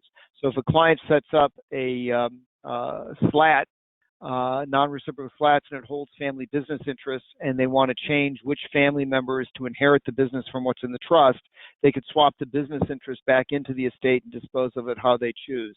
There have been some interesting issues in the context of divorce and what happens with swap powers, so just be mindful of what could be done and can't be done with swap powers. Now, one of the other things, changing gears again, is limited powers of appointment and general powers of appointment. We've already discussed this at some length, so let me just sort of recap that. You're going to want to give different powers of appointment in each of the SLATs so that you differentiate one trust from the other. Jonathan talked about the Levy case and the idea that a power of appointment may be sufficient to differentiate the trust. And obviously, if you can use different powers to further support that, all the better. The granting of general powers or circumscribed general powers, Attorney Berry, I think, uses that phrase a lot, where you have some requirements for the consent of another party or different conditions on it so that it's not abused, maybe a way to, with some degree of control, gain a basis step up on assets. So we've talked about all of that. Teresa, on slide 57, do you want to chat about a sample clause and the use of this in Interactive? Yeah, this is an example of a lifetime power of appointment that, in this case, wife has during husband's lifetime. But then, as we say in the heading up there, the wife's SLAT wouldn't have, the opposite trust wouldn't have the same power. This is one of those that we put in one and not in the other. And here we've selected the permissible appointees, letting the spouse redirect among the grantor's descendants and their surviving spouses. But you can add charity. You can see it must be, it can be exercised by the grantor's wife on her behalf by an attorney in fact, but it also has to be consented to by a non-adverse trustee, and that's just another option you can check. So again, another Lego if you want to just build that part of it. You don't have to build all the different bells and whistles, that they're all there. So for each of the different powers and provisions that we've been talking about, there's many different options in how you want to structure and draft it, and that's part of the overall planning and structure. Do you want to make any more comments on 58? Yeah, this is another one that is tied back to the income tax consequences here, where we're not actually granting a power, but we're giving somebody the ability to grant a power down the road if it would be a good idea. And in this case, it's the ability to confer a general power. We're probably going away from this now, but the idea was this came into play when the exemption got so high, and estate taxes might not be a concern, and we have property trapped in a bypass trust that couldn't get a step-up in basis, and we didn't need it to be in the bypass trust to save estate taxes anymore because the exemption was so high. Well, the reverse of that may be true soon, but it's still something that you could build in as an option. And if you don't ever need it, well, then you just never trigger it. But it lets you have that power to give the spouse, in this case, a general power of appointment to bring property back into the estate, only if that would be a good idea. And usually that's going to be for purposes of a step-up in basis. It also might be for purposes of getting an estate tax instead of a GST tax, which can be lower, but that's been less of a concern recently. And who knows where the law is going to go. And on slide 59 is an illustration of the actual language if you want it for that. Exactly. We've talked already about giving powers of appointment to an elderly family member that has a modest estate. That's pretty traditional planning. Some people have suggested giving a limited power of appointment, for example, to an elderly parent or aunt or uncle. Let me add here, Marty. Right, Marty, let me add something here. I mean, let's say you have an elderly relative who's on her deathbed or pretty close to it, and you say, well, gee, she's only got $1 million of assets. She's got an $11 million exemption. I'm going to give her a general power of appointment over $10 million of my assets. Those will be includable in her estate. She's not going to exercise the power, and the trust then will continue for me and for my family. That is a great plan, but for you to get $10 million in the estate, in most circumstances, you're going to have to make a $10 million gift. Yes, you got to use your aunt's $10 million gift, and maybe that's a way in which you can secure yours, but keep in mind that unless you're very clever in getting the assets out of your hands without a gift tax or without using your gift tax exemption, you may not be moving the ball very much. But if you think you're going to live like Methuselah and you want to get a step up in basis on 10 million of your assets and you're willing to make a $10 million gift, then you can do it. But there is a price to pay. And for clients, though, consider a lot of the clients of more moderate wealth, moderate relative to the current exemption. If you have a client with a $16 million estate, like one of the prior examples about doing one SLAT, and they are only going to give away $8 million, there's certainly no reason not to do it. They've already made the transfer, but you got to build that in. And on slide 61, the suggestion is that some practitioners prefer to grant a limited power and give someone the power to convert the limited to a general, so there's more control over it. You can institute a consent requirement. What happens when one spouse dies? We've talked about this earlier, so I can go through it pretty quickly, but you want to make sure that the surviving spouse is provided for. If you do two non-reciprocal SLATs, if I create a trust for my wife and my wife dies prematurely, how am I going to survive financially? Financial modeling is one way. Building in the risk, addressing the risk with life insurance is another way. The loan provision, hybrid DAP or SPAT provisions, we've talked about all this before. But that's a critical part of the planning, and it's also very helpful to involve the insurance and financial consultants, not just the attorney, in doing this to make sure that these risks are addressed. We've talked about the hybrid DAP. Here's a sample provision if you want one. The SPAT, Jonathan has already explained.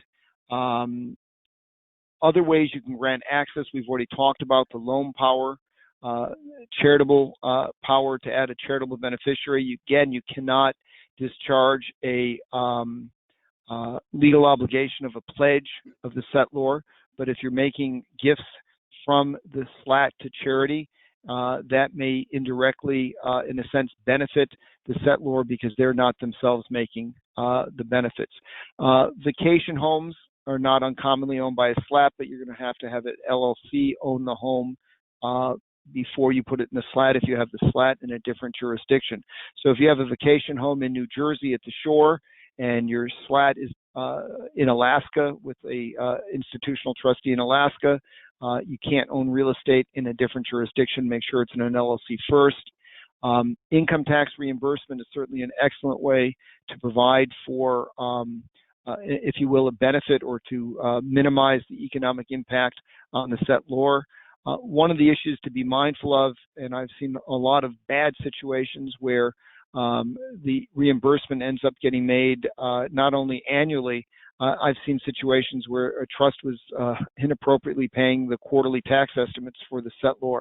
So you can use an income tax reimbursement clause, make sure state law doesn't cause inclusion in the settlor's estate, but that's another way to provide access. The next few slides we're going to skip because we've talked about the concept, and this is really a checklist for you of differences that you can integrate into each SLATs. And these are based on an article I wrote many years ago with Bruce Steiner for Trust and Estates magazine on the reciprocal trust doctrine. So I'm going to skip all these slides. There's good material there for you. Now, one of the other things as we start to wrap up, you may be able to fix and improve old trusts, and that may be something advantageous to do now. If a trust was created like an old insurance trust, it may call for distributions at age 35 to the children or other heirs. Maybe you decant that into a longer-term trust. Maybe you allocate a late allocation of GST to it if there's GST exemption that can't be used. You can really beef up an old trust and get a lot of the benefits that we've talked about built into it. And there's some examples of that. Non-judicial modification, decanting, and so on. Now, there's some ancillary planning benefits. We've already talked briefly about integrating LLCs into a trust. If you're going to have real estate in the client's home state, you want to have it owned by an entity so you have an intangible asset in the home state. Certainly, if the client's concerned about asset protection, instead of having marketable securities owned directly by the SLAT, have a securities FLP or LLC.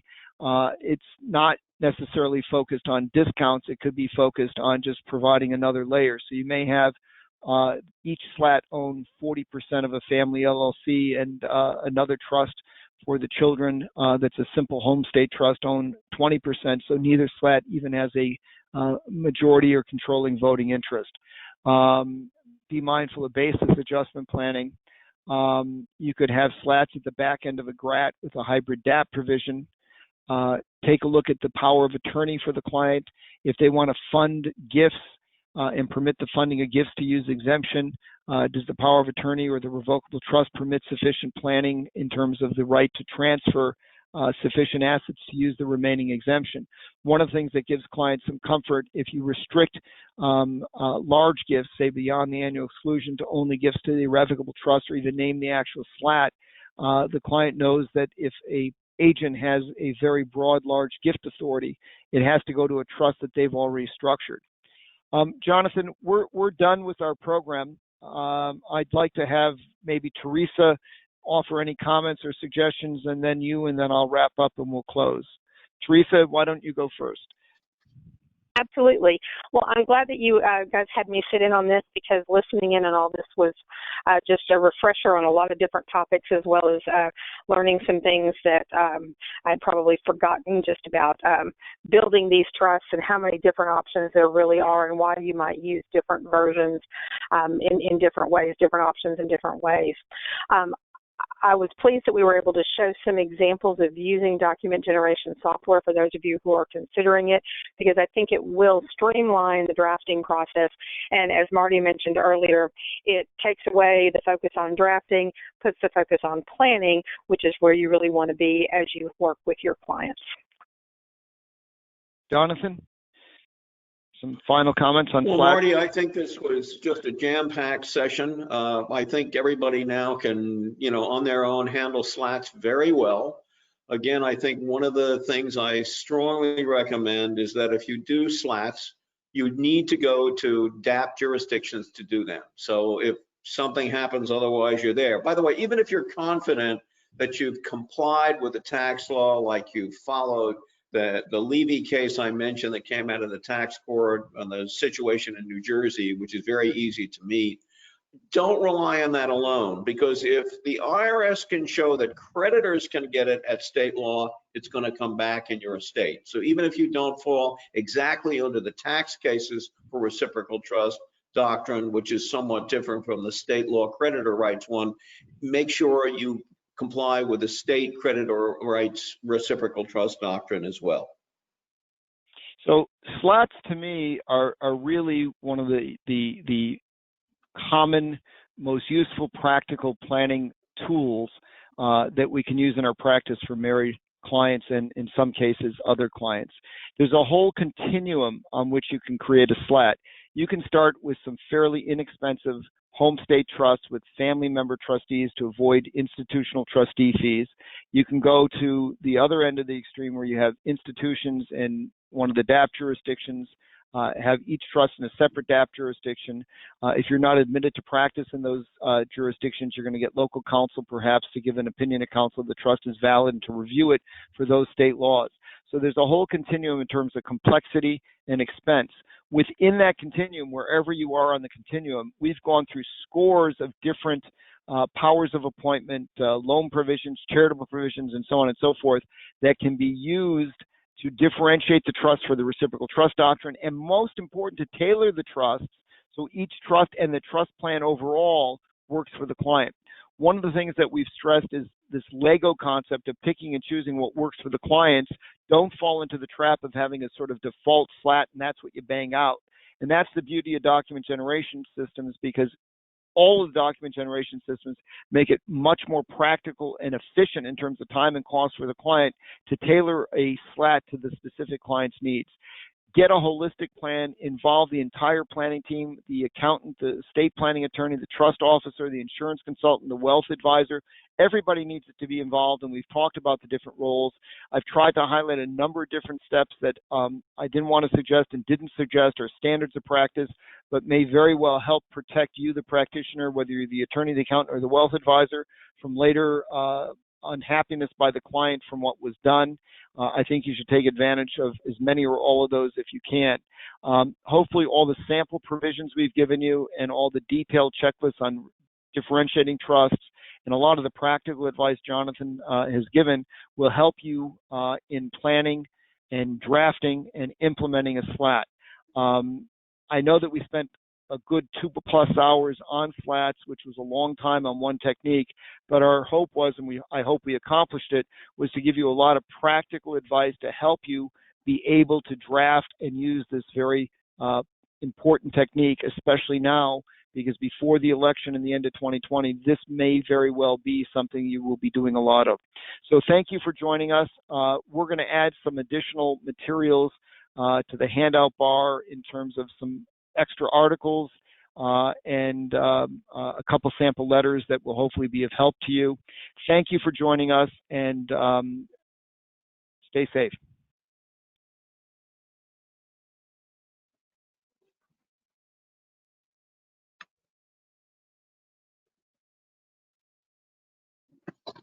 I just got done.